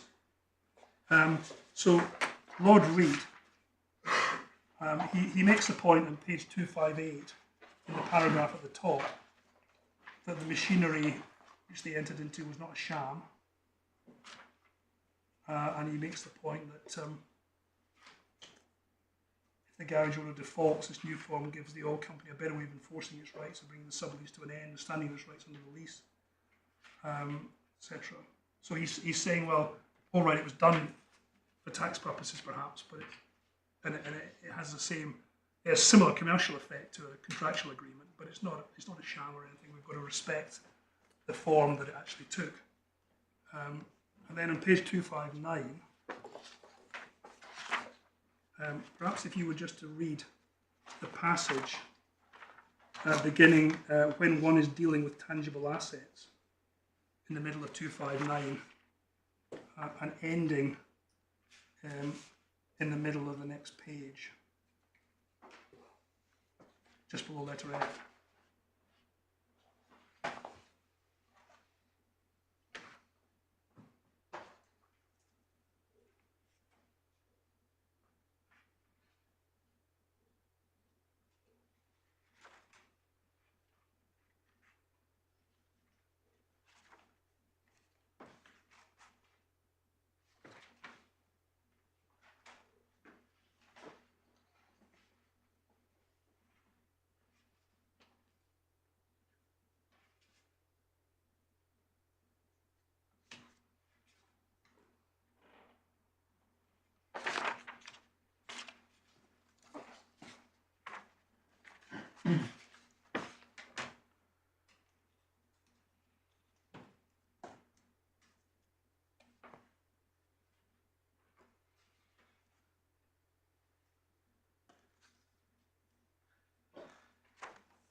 And then perhaps some critical passage for these purposes on page 261, in the middle, the paragraph, if the asset which is acquired is in its intrinsic nature a capital asset, then any sum paid to acquire it must surely be capital outlay.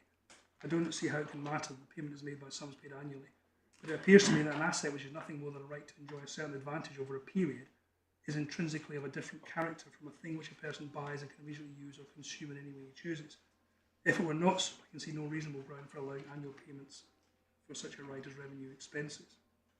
Then he turns to the authorities, and you just see he says, he quotes from Lord Radcliffe.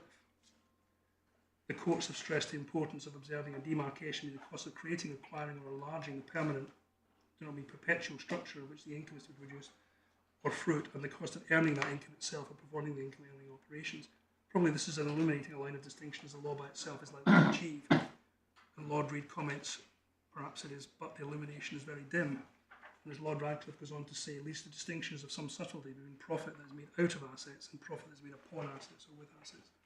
I must say I distrust as a guide any criterion which leads to verbal distinctions of that kind.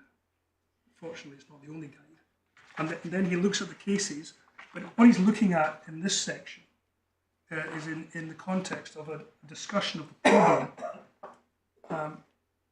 of whether where you have a payment for an advantage for a period as opposed to a payment for an asset. Because he's decided, he said payment for an asset is easy, but payments for an advantage for a period are not so easy. It may depend on the period, for instance. And after looking at all these cases, including at the end that you'll see in page 266, a case called Olam Region Oil, which is a case about petrol ties where there wasn't a lease and leaseback arrangement. He then concludes on page 267, the paragraph just below letter C. In 2 of the 4 arrangements for which the present case is concerned, the ties were for 20 years, and one the tie was for 10 years, and the fourth was for 5 years. I would have no doubt the lump sums paid for the 20-year ties could not be treated as revenue outgoings, even if there were no lease and sublease. These ties were not obtained in order to facilitate planned marketing or because the appellant thought it desirable to have them. The lump sums paid for them were only paid because garage owners were in a strong bargaining position. They wanted and were able to get large sums paid immediately, and they were able to grant long ties in return. But with regard to the other 2 cases, I must consider what difference it makes. The transaction took the form of a lease and sublease. This is not a mere matter of form, because this form of transaction gave to the appellants much better security for the performance by the garage owner of his obligation, and it gave them interest in land, which afforded that security. So the quality of their asset is different from that which is under the older form of tie. I've already said all relevant factors must be considered in each particular case, and I grant that as a highly relevant factor. Premiums paid for leases have always been regarded as capital, but we will not refer to any case where a premium has been paid for a very short lease, say 2 or 3 years.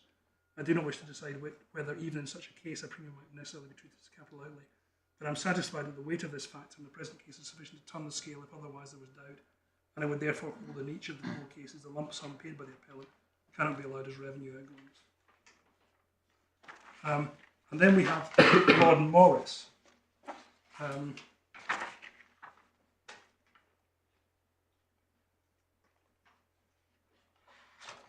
I can just take you across to page 268. The passage below letter C, he says, I agree with the view expressed by the learned judge and by the Court of Appeal that the appellants acquired interest in land and that such interests were of a capital nature. I agree also that in the circumstances of the present case, the payments were made to acquire those interests must be regarded as being payments of a capital nature. The fact that the payments were agreed upon after calculations made by reference to estimated gallonage does not alter the fact that they were lump sum payments in order to acquire interest in land, which, though they were only to endure for periods of years, should be regarded as capital assets. The fact that the lease-sublease arrangements made by the appellant were few in number as compared with other arrangements which were comparably motivated are regarded as irrelevant. I also arrive at the conclusion that the payments were of capital nature for a second reason. It is one which I understand does not commend itself to the majority of your lordships. That was an argument that even leaving aside the lease, that it was a capital payment because the tie itself was a capital asset, as opposed to looking at it as a tie and deciding whether the payment was capital. I'm sorry, that's a rather subtle distinction, but he was arguing that it was a capital asset itself. And he then goes on page 270, he says, just a letter B, the process of description as opposed to that of definition may sometimes be aided by noting contrasts.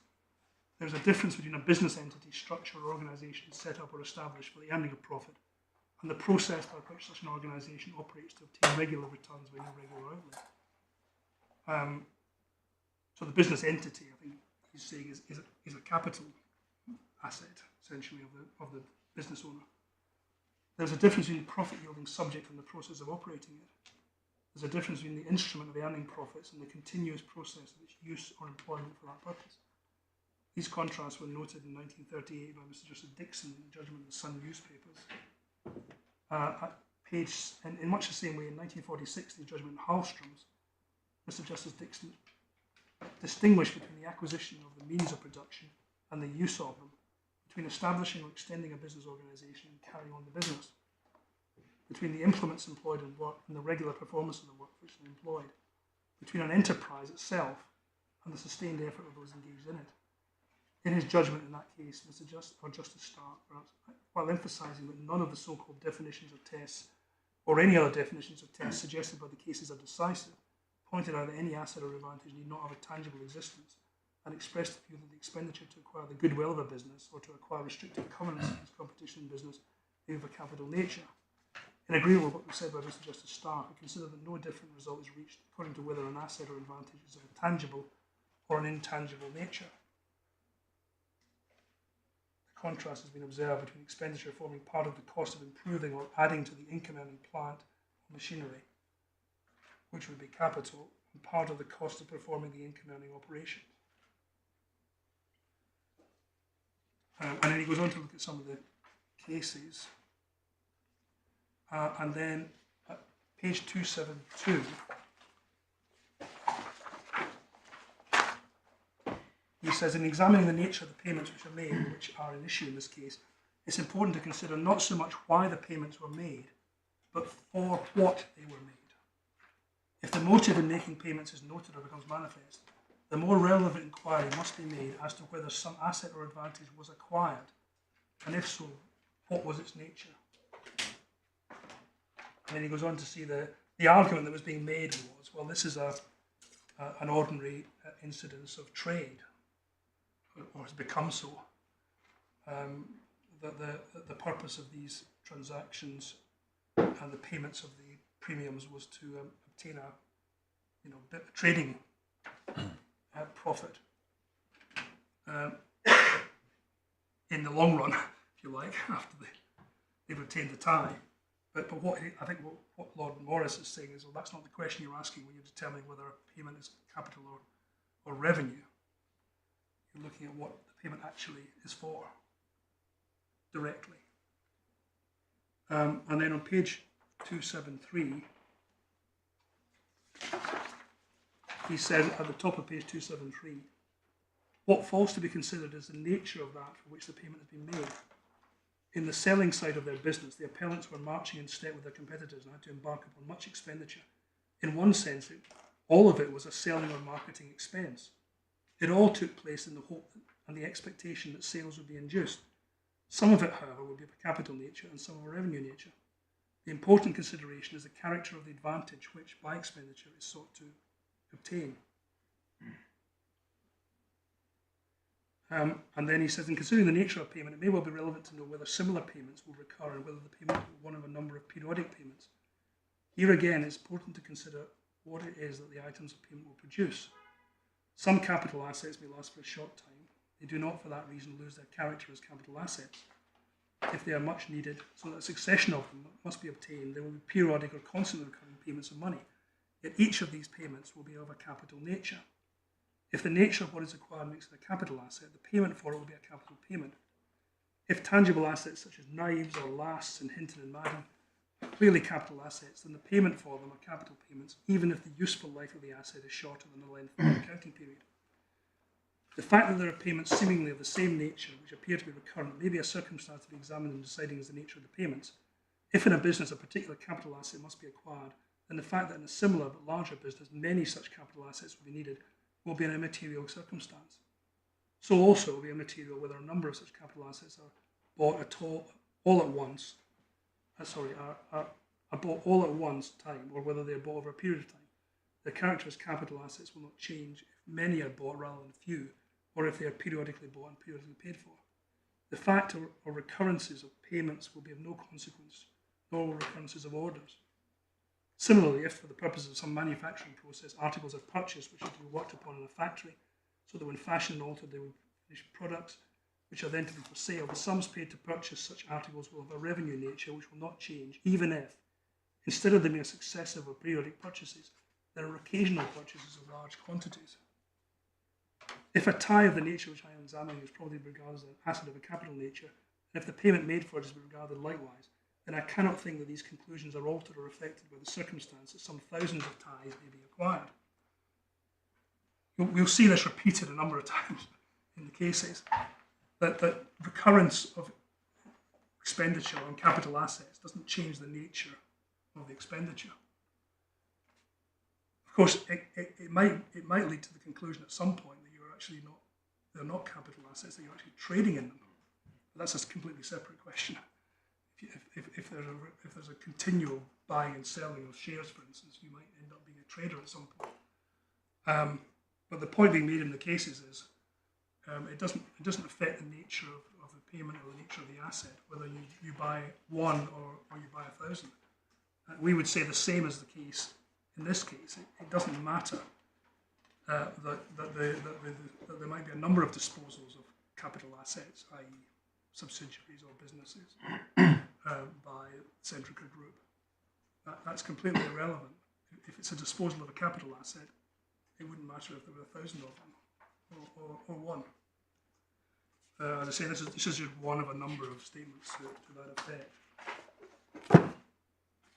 And then we have Lord Pearce. He gave quite a short judgment.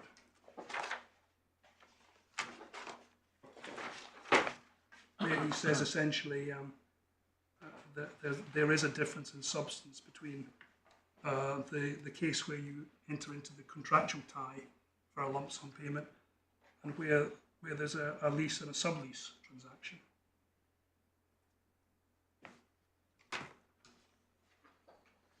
And he says the acquisition of such an interest in land points strongly, this is the final paragraph, 1275, points strongly to a capital expenditure, and the facts of these cases dominates other indications. This indication of a capital expenditure is not diminished by the argument that the wholesalers might have obtained the substance of what they wanted by a revenue payment without purchasing an interest in the land. They did not do so.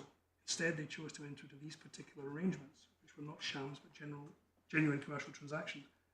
They entered into them in order to satisfy insistent customers who were anxious to produce genuine transactions, which would render the sums paid to them capital receipts in their hands. There seems no justification for regarding these transactions as other than, in fact, they were, for treating them as anything but acquisitions of leases for premiums with the option of continuing trade ties. The fact that they were acquisitions of leases tilts the balance in favour of regarding the premiums of capital payments. I agree, therefore, with your lordships that the sum in question could not be deducted. And then we have Lord Upjohn. And perhaps if you would like to just read page 279, we'd just like to read that page essentially, and then the following 6 or 7 lines of the next page down to Law Property Act 1925.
And then he goes on to consider, beginning in the next paragraph, what the position would be if there was no lease and leaseback transaction, if it was simply an agreement for a tie. And that's what he's discussing on the bottom of page 280, page 281, and then page 282. And he concludes on page 282, just about letter E. You will see he says, so I approach this matter as one of judicial common sense, and I start with the case of Murphy.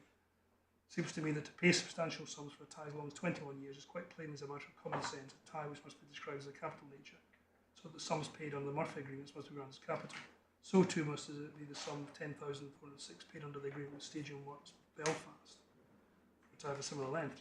On the other hand, one has the agreement with CD Clark Limited for a payment of sum of 5 years.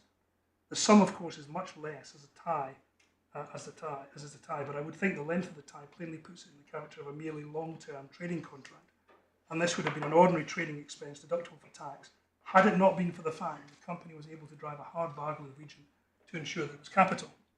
So what he's saying is it's capital because of the lease, but if it hadn't been for the lease, it would have been a revenue payment.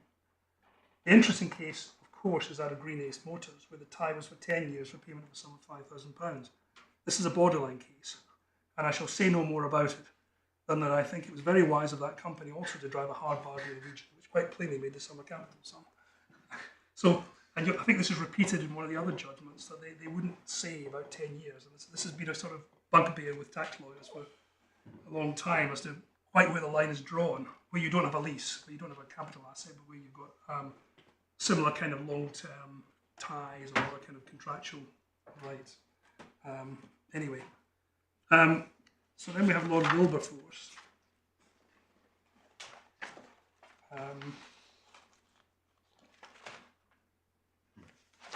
Lord Wilberforce, page 283,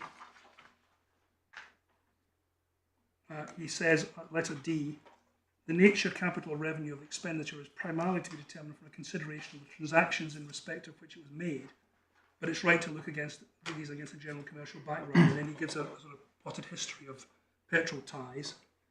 And then he says, the next paragraph, in the course of the numerous decisions which have distinguished between capital and revenue expenditure in relation to widely different trades and varying circumstances, certain tests have emerged.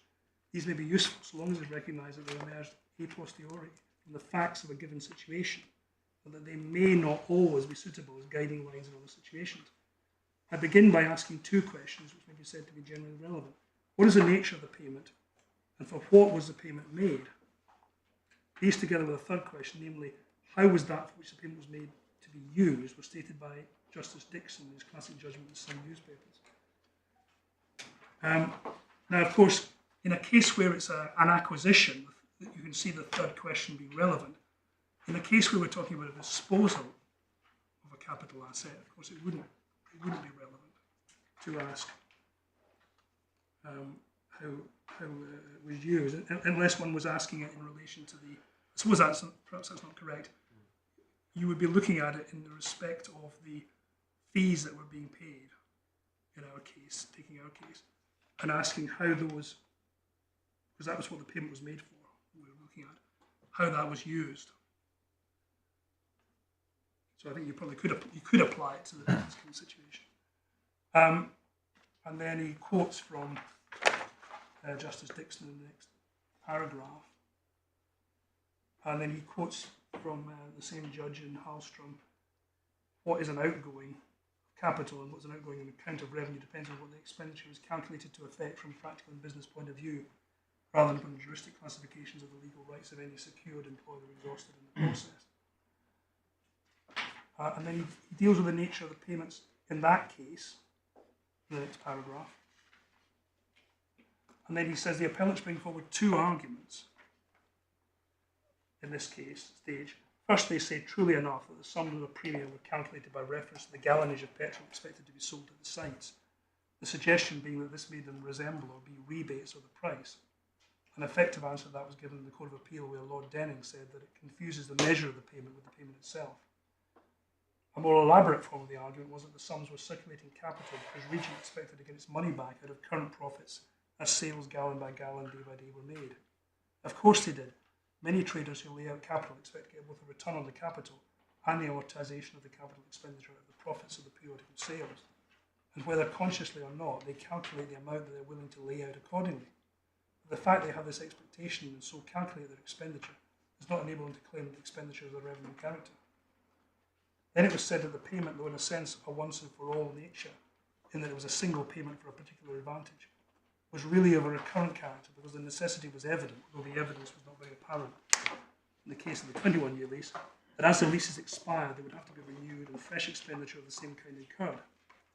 Sometimes an argument of this kind may have some force. For example, in Vallombrosa, Farmer, the expenditure, though described by Lord President Dunedin as once and for all, was accepted as revenue expenditure because it related to a subject matter, namely weeding, which in its nature does occur every year. This was the rubber plantation where they had to do an awful lot of work for a large number of years before any rubber was actually produced. And I think there was a payment for weeding, which was something that occurred. It wasn't just a once and for all thing. In Rhodesia, Railways and Income Tax Collector, with expenditure related to the obviously continuous matter of repairs. Conversely, in other cases, the argument fails because the expenditure is clearly capital in character, as for example when it is on plants such as the knives in Hinton, and mere repetition of capital expenditure cannot turn it into revenue expenditure. And then he says there may be an intermediate situation in which the nature of the expenditure is not clear or near the borderline, or where the possibility of recurrence may tip the scales. Whether this is such a case must await an appraisal of other factors. Subsequent to this point, in my opinion, at this stage, the character of the payment points to capital. And we would say this is not our case, because the assets which have been disposed of in our case are clearly, identifiably capital assets. And the nature of the expenditure is clear as to what is on. Come to that later. And then he looks at the leases and the advantage that is produced. And then he considers the length of the tie in pages 286 to 287. At the bottom of 286 he says, is there then any line which can be drawn below which expenditure for a short-term asset has or can have a revenue character? It's noticeable and I think significant that, with one possible exception, there is no authority in favour of the view that though an advantage has been identified, expenditure to gain it should be treated as revenue expenditure because of the short-term character of the asset. And then he says that one possible exception is in Janga Consolidated Copper Mines, where the agreement was for the period of a year. Although there were other possibly more important considerations which led the Judicial Committee to consider the payment having a revenue character. But the contrast was pointed out that it was exhausted within the 12-month period in which profits were ascertained.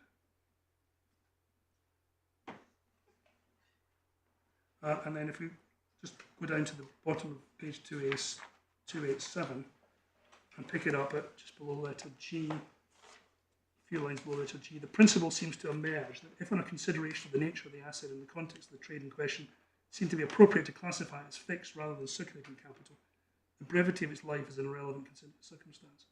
But it would still be correct, in my opinion, when the nature of the asset, taken together with other relevant factors, leaves the matter in doubt, to have regard, amongst other things, to its transient character. No rule can be laid down as to a minimum period of endurance for a capital asset or a maximum permissible period for an item of stock or circulating capital. But obviously, the more closely the period of endurance is related to an accounting period, the easier it is to argue for revenue character. But no doubt there's a penumbra the weight of which will be very according to the nature of trade. That's not an issue in this case because we have a capital assets being disposed of out and out. I return then to the expenditure in this case. Here the nature of the payments, lump sums, the nature of the advantages obtained, security in respect to the placing of orders for a period, the substantial periods involved, the shortest being a period of 5 years, more than adequately established the expenditure has been made for the acquisition of capital assets. Conversely, I can see no basis upon which such assets can be given such a character that payments for them can be treated as revenue payments, whether a stock or a security capital of any description. To say, as the company does, that it's become the custom of the trade to make them appears to me as indecisive as to say it was the vast size of the modern industrial enterprises, and particularly oil companies, forces them to engage in long-term contracts. All this may be true, but it's still necessary to look at the actual means adopted to conform with the custom or to secure the long-term trading advantage before it's possible to attribute a capital or revenue counter to the payments. The two obvious alternatives are to offer rebates or orders as orders are given, or to offer lump sums in exchange for security for a period. The one, like rent, qualifies as revenue, the other, like a premium, as capital. As to the critical period, I can see no logical basis for saying, for example, that 21 or 10 years is good enough, but 5 or 3 years is too short, or for saying that 5 years or 3 years may be long enough when there is a lease, and not long enough where there is merely a personal covenant. And there's nothing in the evidence in this particular case to justify these distinctions, nor is there any factor which enables me to relate any of the payments to an accounting period, however flexible they may be applied. So I think it's right to say Lord Wilberforce doesn't really differentiate. He thinks it's capital anyway, whether it was a personal covenant, or simple contractual tie, or the lease and leaseback situation. That didn't seem to be the approach of some of the other laws in this case, which is interesting because it's Lord Wilberforce who we go on to see talking about the identifiable asset test, which he applies in Tucker. So then, before we get to Tucker, there's a few cases we can look at briefly. One is Sargent and Ayers, which is the next case in the bundle.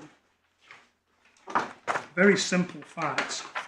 The taxpayer who was carrying on a farming business in the UK travels to Australia to investigate farming conditions with a view to emigrating and buying a farm there. He didn't in fact emigrate, as he found the cost of property prohibitive. These were the days when you couldn't simply Google it, I imagine. You actually had to go to Australia to find out. But he went there and he found it wasn't possible. There were two arguments in this case. One was the way the legislation works for farming. It treats farming in the United Kingdom separately from farming elsewhere, and so it was said it couldn't be for the purposes of their trade, his current trade, which was farming in the UK, and that was accepted by Mr. Justice Gough, and so he wasn't entitled to a deduction for that reason. But then he went on to consider a point which I think had only been raised on appeal. If you look at page 307, he says it. The paragraph just between E and F, you can see his conclusions about the trading position. It couldn't have been wholly exclusive for the purposes of the trade, because that was a separate trade from the trade that he would be setting up if he went to Australia. And then he says it's sufficient to entitle the Crown to judgment on this appeal, but by notice that they would support their appeal on a ground not raised with the Commissioners, take an alternative point, that is, that even if the taxpayer be right in his contention, the whole farming operation which he looked at, it seems to be envisaged by the finding that the portion of expenditure which related to the taxpayer should be allowable as an extension of farming activity. Still, the expenditure was not revenue in character, but of a capital nature, being expenditure for the purpose of setting up a new or extended business. The taxpayer really had no answer to that way of putting the matter. In my judgment, even if the Crown were wrong on the first ground, they'd be entitled to succeed on the alternative ground. And then he looks at some of the authorities, and particularly in the middle of page 308, he says the statement of principle, when an expenditure is made not only once and for all with a view to bringing into existence an asset or an advantage for the general benefit of the trade, I think there's very good reason for treating it as a properly attributed revenue, not to revenue but capital. And then Lord Sands in Granite City Steamship, broadly speaking, outlay is deemed to be capital when it's made for the initiation of a business, for extension of a business, for a substantial replacement of equipment.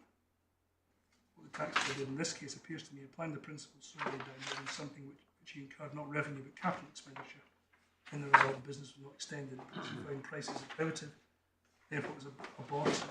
He says Lothian Chemical shows, as one would expect, that an irrelevant consideration. It's expenditure does not change its nature according to whether it's successful or unsuccessful. So, for what it's worth, that's that. That's all obiter, of course. It's all obiter. I certainly accept that. I'm not placing great weight on this. It's not only obiter, but I think it possibly was an extempore judgment. Looks like. Doesn't mean it's wrong. Of course. Doesn't mean it's wrong, but as you say, then it's obiter, and also the taxpayer wasn't represented, which may have some interest. But anyway, all of those things aside, there we are. We have the. It's certainly consistent with say, and then we have ECC quarries and works, which is behind the next tab. Now that's an interesting case because this was a gravel quarrying company, and they wished to get planning permission to work win and work sand and gravel from various sites which it owned or leased, and the costs in question were the costs of legal expenses, I think mainly, in dealing with planning inquiries to obtain planning permission. In fact, the company was unsuccessful. They didn't obtain the planning permission. But the question was that expenditure capital? And Mr. Justice Brightman dealt with this. The point being, I think, that they weren't going to acquire, the argument that's been raised was they weren't going to acquire an actual asset in obtaining the planning permission. They were getting a right to do something. I'm not sure that's actually right. It may not matter. Maybe. I may be wrong. Perhaps one of your team can check this over the course of the hearing. But I thought a planning permission runs with the land. Yes, that's probably true. I think well, you can see the way the case has been argued. Yeah. I'll show you. But I think the broad argument was, well, it's not an asset in the normal sense, so that, you can't identify it as a normal asset. But I think that what the judge said was, well, essentially this is improving your capital asset, if nothing else, and therefore it's capital.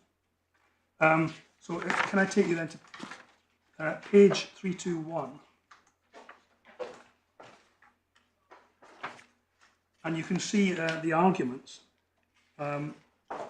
just below letter C, which starts counsel for the company did not contend. So if you could read that paragraph and then the following paragraph down to the end of the page, and you might want to look at the quote over the page which follows on from that. I'm sorry, where are we starting? I'm sorry, it's page 321. 321, yeah. Just below letter C, there's a paragraph that begins counsel for the company did not contend. Thank you. Which is where they set out the arguments for the company.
Then if you can then go down to where he starts to deal with IRC and Cannan.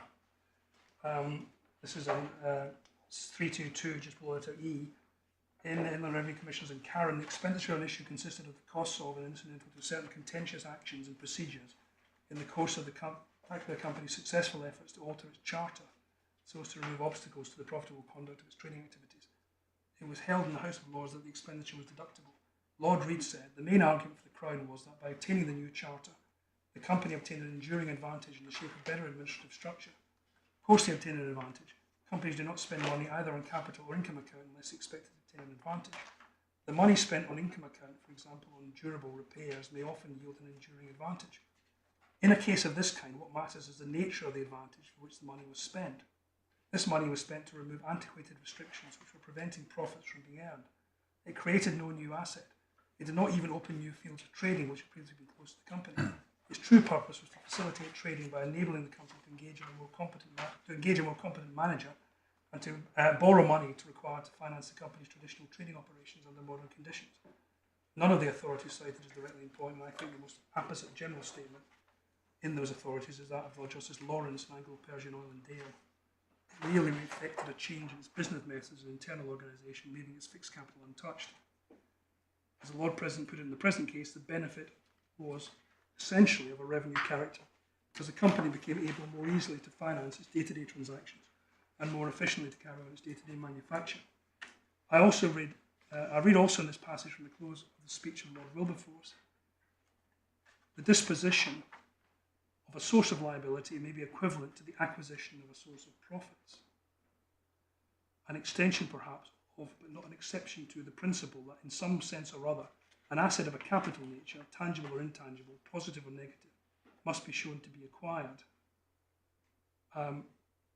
If this is correct, and until a case arises which constitutes a true exception, I shall continue to think it is, the present expenditure cannot be brought within the capital class. It procured, indeed, an advantage, important and not of a transitory nature, but one essentially of a revenue character, and enabled the management and conduct of the company's business to be carried on more efficiently. And then we have the judge sets out the company's case in the next paragraph, and then the Crown's case in the following paragraph.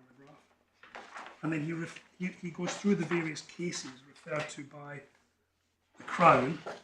I'm not going to take you through those. And at the bottom of page 594, he continues, there is, to my mind, a valuable assistance to be gained from Regent Oil and Strick and BP Australia and Commission of Taxation, in which the same learned Lords of Appeal gave the decisions on the same day in the House of Lords and the Privy Council in comparable cases of petrol times. And then he said all companies paid lump sums to service stations in order to secure a tie for a fixed number of years. The question arising was whether such payments were deductible as revenue. I cannot, I think, do better than to repeat Mr. Justice McGarry's interpretation of those cases, which is contained in the course of his judgment in Pitt and Castle Hill warehousing. It seems to me that these authorities established that in determining whether expenditure is incurred on revenue account or on capital account, one must consider at least three elements. First, what is the nature of the payment? Is there a single non-recurring lump sum paid once and for all on the one hand, or are there to be current payments made, for example, for periods commensurate with those payments? Second, what is to be obtained by the payment? Is it some asset with lasting or enduring qualities, or is it merely ephemeral, or indeed something which cannot be described as an asset, whether tangible or intangible? Third, in what manner is it to be obtained to be used, relied on, or enjoyed? Will it have a quality of recurrence, which will point to an income nature, as by providing a flow of orders for goods, or will it be a static aspect, which points to a capital nature? In considering all these elements and looking at the case as a whole, it is the practical and business point of view that counts for more than the juristic classification of the legal rights employed or exhausted in the process. As Lord Upjohn said in the Regent Oil case, it's a question of fact and degree, and above all, judicial common sense in all the circumstances of the case. In other judgments, there are references to common sense simpliciter, but the adjective judicial may be useful as indicating that the kind of common sense needed is one that is not at large, but is guided and tutored by the authorities. On consideration of the authorities, it seems to me that in the case which I have to decide, the company expended money for the purpose of securing a permanent alteration to the nature of the land it owned or occupied. That is to say, a change from land confined to its existing use and of little value or no value to the company for the purpose of the trade to land capable of being turned to account pursuant to the company's subsequent trading activities. I mean, that may be a reflection of the point Lord Justice Singh made, which was that if it runs with the land, then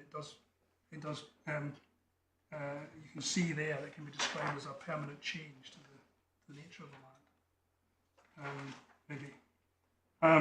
It was a lump sum and enduring advantage, static in nature, in the sense that was not the planning permission which should produce the profits, but the subsequent operations of work in the minerals. It is, I think, unbusinesslike to say that if planning permission had been granted, no new asset would have belonged to the company. The asset in respect of which planning permission was granted would have been radically and enduringly changed.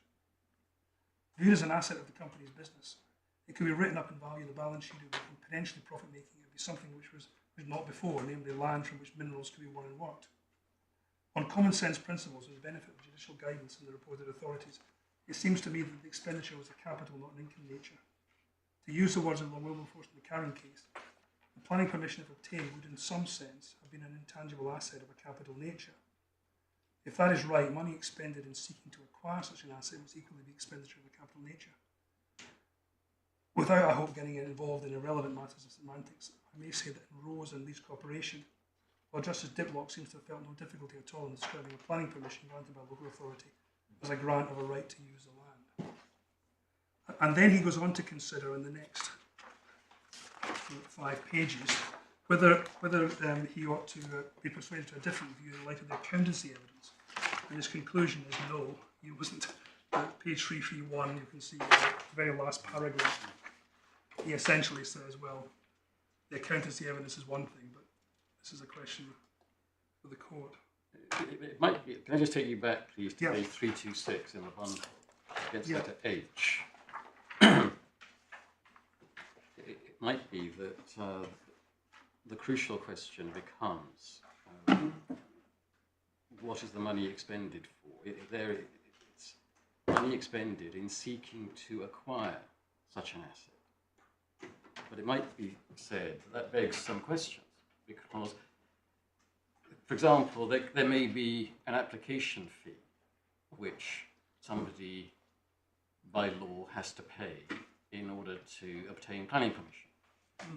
And one, at least speaking for myself, I can readily see that would be described as being of a capital nature. But don't we have, at the end of the day, don't we have to ask ourselves what exactly is being obtained for the fees incurred?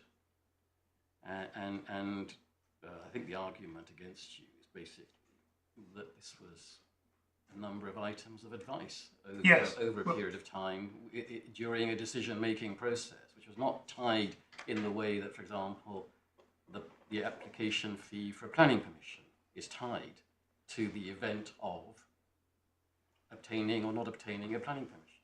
Yes. Well, I'll come on to deal with that when we look at the... Yeah, but please don't do it out of order. The findings of fact, but I was wanting to make the point when we look at this case, that of course the expenditure that we're dealing with here was not expenditure on the fee, it's expenditure on the legal fees of the lawyers who were carrying out the... Now, no doubt advice was given in that process, but that wasn't the point. The point was what was it paid for? It was paid with a view to getting planning permission. Or getting planning permission. Yes, I understand that. That's it. Of course, this court is not bound by this decision. No. I think. No. It's obviously helpful insofar as it assists us with understanding what the correct principles are. But I'm just suggesting to you, and please don't take it out of order, that although Mr. Justice Brightman may be right to say that one asks the question, what has the money been expended for? He analyses it as being money expended in seeking to acquire such an asset.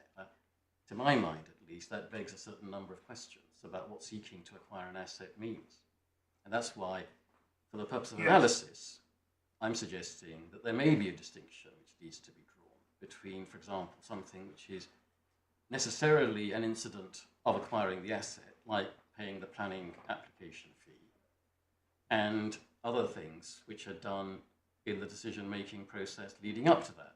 But that may be a false distinction, and that you will seek to persuade us it is a false distinction. Well, moving from planning permission, clearly if you're disposing of an asset, one thing that you might incur expenditure on the disposal of an asset by paying someone to take the asset. Yes. And of course that does happen sometimes with, I think we had the example there with the quarrying company, paying them paying a reverse premium, if you like, for them to take the owner's asset off their hands.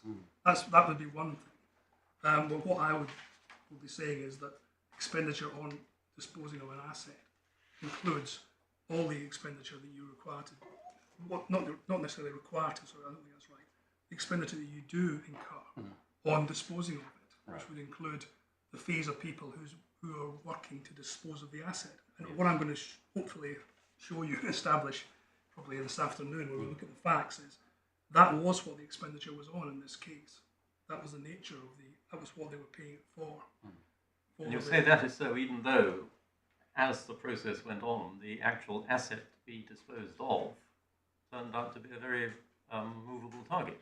Well, the way I would put that is, and this is the way as we'll see that the group themselves looked at it. They didn't look at the legal entities. What they looked at was the businesses. And what they were aiming to do was to get rid of this business because it was the business that was draining the money. Now, what I would say is how they disposed of it is a matter of mechanics and is part of the process of sale.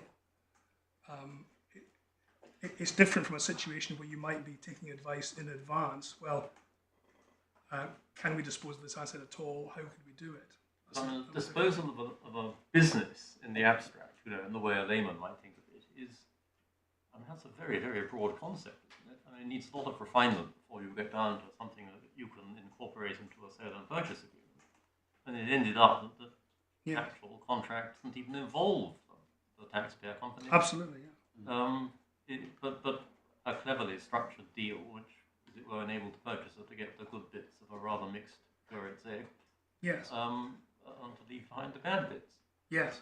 So the whole process of getting to that ultimate conclusion means getting a lot of very expert advice, consideration of it by management, and a plan which is there as an ultimate aim, but has to be refined and crystallized before we can get off the ground. I quite understand that, Miller, but what you're looking at is, remember, what we're looking at here is one, as regards, say, Deutsche Bank, particularly, we're looking at one amount of expenditure for everything that they did. And I would submit, when we look at what they were agreeing to do and what they actually did, that expenditure was on the disposal. You might say, and I quite accept that there would be advice involved in it, but I would submit that doesn't change the nature of what the expenditure is on. Otherwise, you would be saying, well, just because there is some element of advice, it suddenly all becomes revenue expenditure. I think that I would submit can't be right. And I would say that to say that it makes a difference that they were deciding between a number of different disposals, all of which were capital disposals. It seems rather strange. None of this was revenue. All of these would have been disposals of capital assets.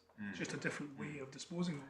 So that's what I would say about it. We'll see. That's the way they looked at it, as you would expect businessmen to do. They're not interested generally in it's only the lawyers, the tax advisors, who are interested in the precise legal entities or precisely how you do it.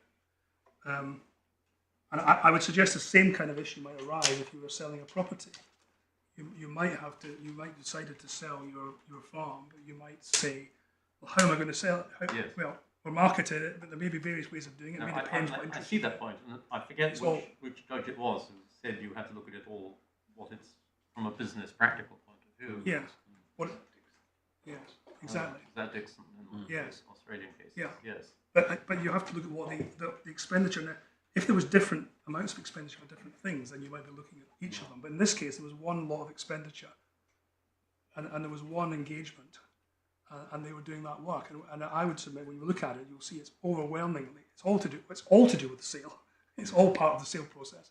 But just to characterise it as advice is really not correct. So you're really saying we mustn't lose sight of the big picture here. The whole saga started when this massively loss-making subsidiary, the group took a decision to get rid of it.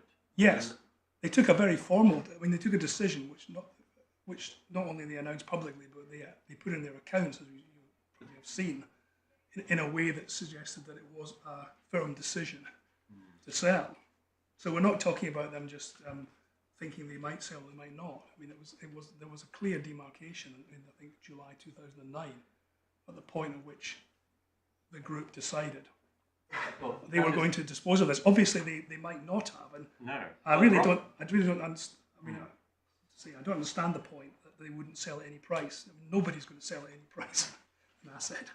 I mean, it cannot make a difference to whether it's part of the sale process that you're saying that you would not sell at any price. Is that really your answer to the findings of fact, which say that the issue of whether to sell at all remained, in a sense, remained on the table? It was indeed very much. I think it did arise during it because they were finding difficulties, but I would say that's pretty typical of sales processes. Well, and of course, in legal terms, until you exchange contracts, you don't have a binding contract, and it's always open to one side for whatever reason to back out. Well, exactly. To have some slight agreement not to do so. Yes. Well, that's why I would submit that the approach that the First Tier Tribunal took, which I think Upper Tribunal confirmed, is incoherent, because they said, well, at some point, it did become capital. Yeah. But they identified this point where an offer had been made and it had been accepted in principle.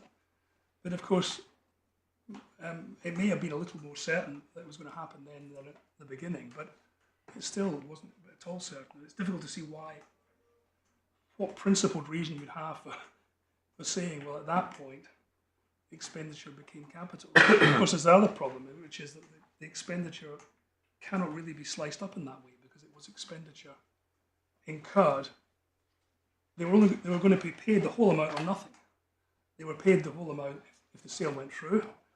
They were paid nothing if it didn't go through. So there was no question of part of it being paid for certain parts of the process. It was all being paid for the process of marketing, selling, finding a buyer, all these. What I think they described as the heavy lifting, if you remember, which is why they engaged Deutsche Bank, because they didn't have what they described as the bandwidth. They didn't have the resources to do these things. So it was quite plainly not advice. Primarily, that wasn't what they were being paid for. They were being paid for all the work they did. But perhaps we'll come to that when we look at the findings of fact. I think that's with ECC quarries. It's just to note that in this case, although I quite accept you're all bound by it, although I think it has been certainly referred to without disapproval in the House of Lords, and I think we'll see it mentioned. Yes. So, at some convenient point, speaking for myself, it would be helpful if somebody in your team could send us a list of the references where it's been cited, at least without disapproval. yeah, certainly. I know that one of them will come up as we're looking through. Thank you. I think it's in Tucker. Later. Yeah. Yes, I'll certainly do that. But the point is that the reason I would rely on to some extent is because of the point I think your Lordship made, which is that it shows that it's not just the direct payments for the asset, it's the surrounding payments which are, and the same would be the case with an acquisition if you were paying an agent. Yes, I mean, In relation to an acquisition. yeah.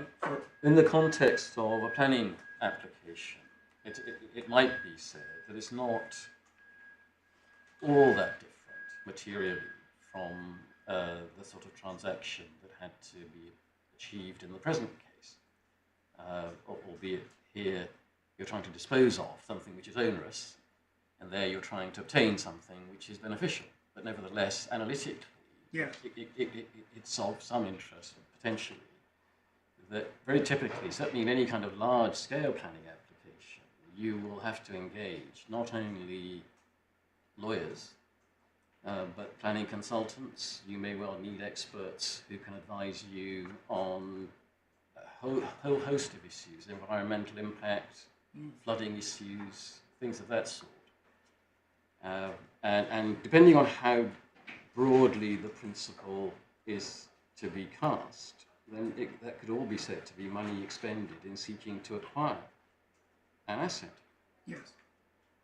But or an improvement of either an asset or an improvement of an asset. Yeah, depending yeah, on how you look at it. yeah. Yes, that's right. And it couldn't make a difference that, for instance, well, in this case, we know they didn't get planning permission. But it couldn't make any difference that they might have had doubts part of the way through, and they might have asked council, well, should we carry on with this or should we stop? And they carried on. In fact, they did carry on. I think that's right. And Could that make any difference? yeah, obviously we'll hear from Mr. Rivet in due course, but certainly I haven't read anything so far from anyone which suggests that the nature of the expenditure can suddenly be transformed depending on whether the outcome is successful or not.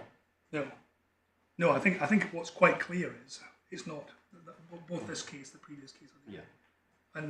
And of course that is of some relevance in this case because to some extent it was unsuccessful. Part of the business wasn't sold. But we would say that doesn't matter. In fact, it wouldn't have mattered if it had all fallen through at the last minute. It would still have been capital. So I was going to take you now to Tucker. It may be.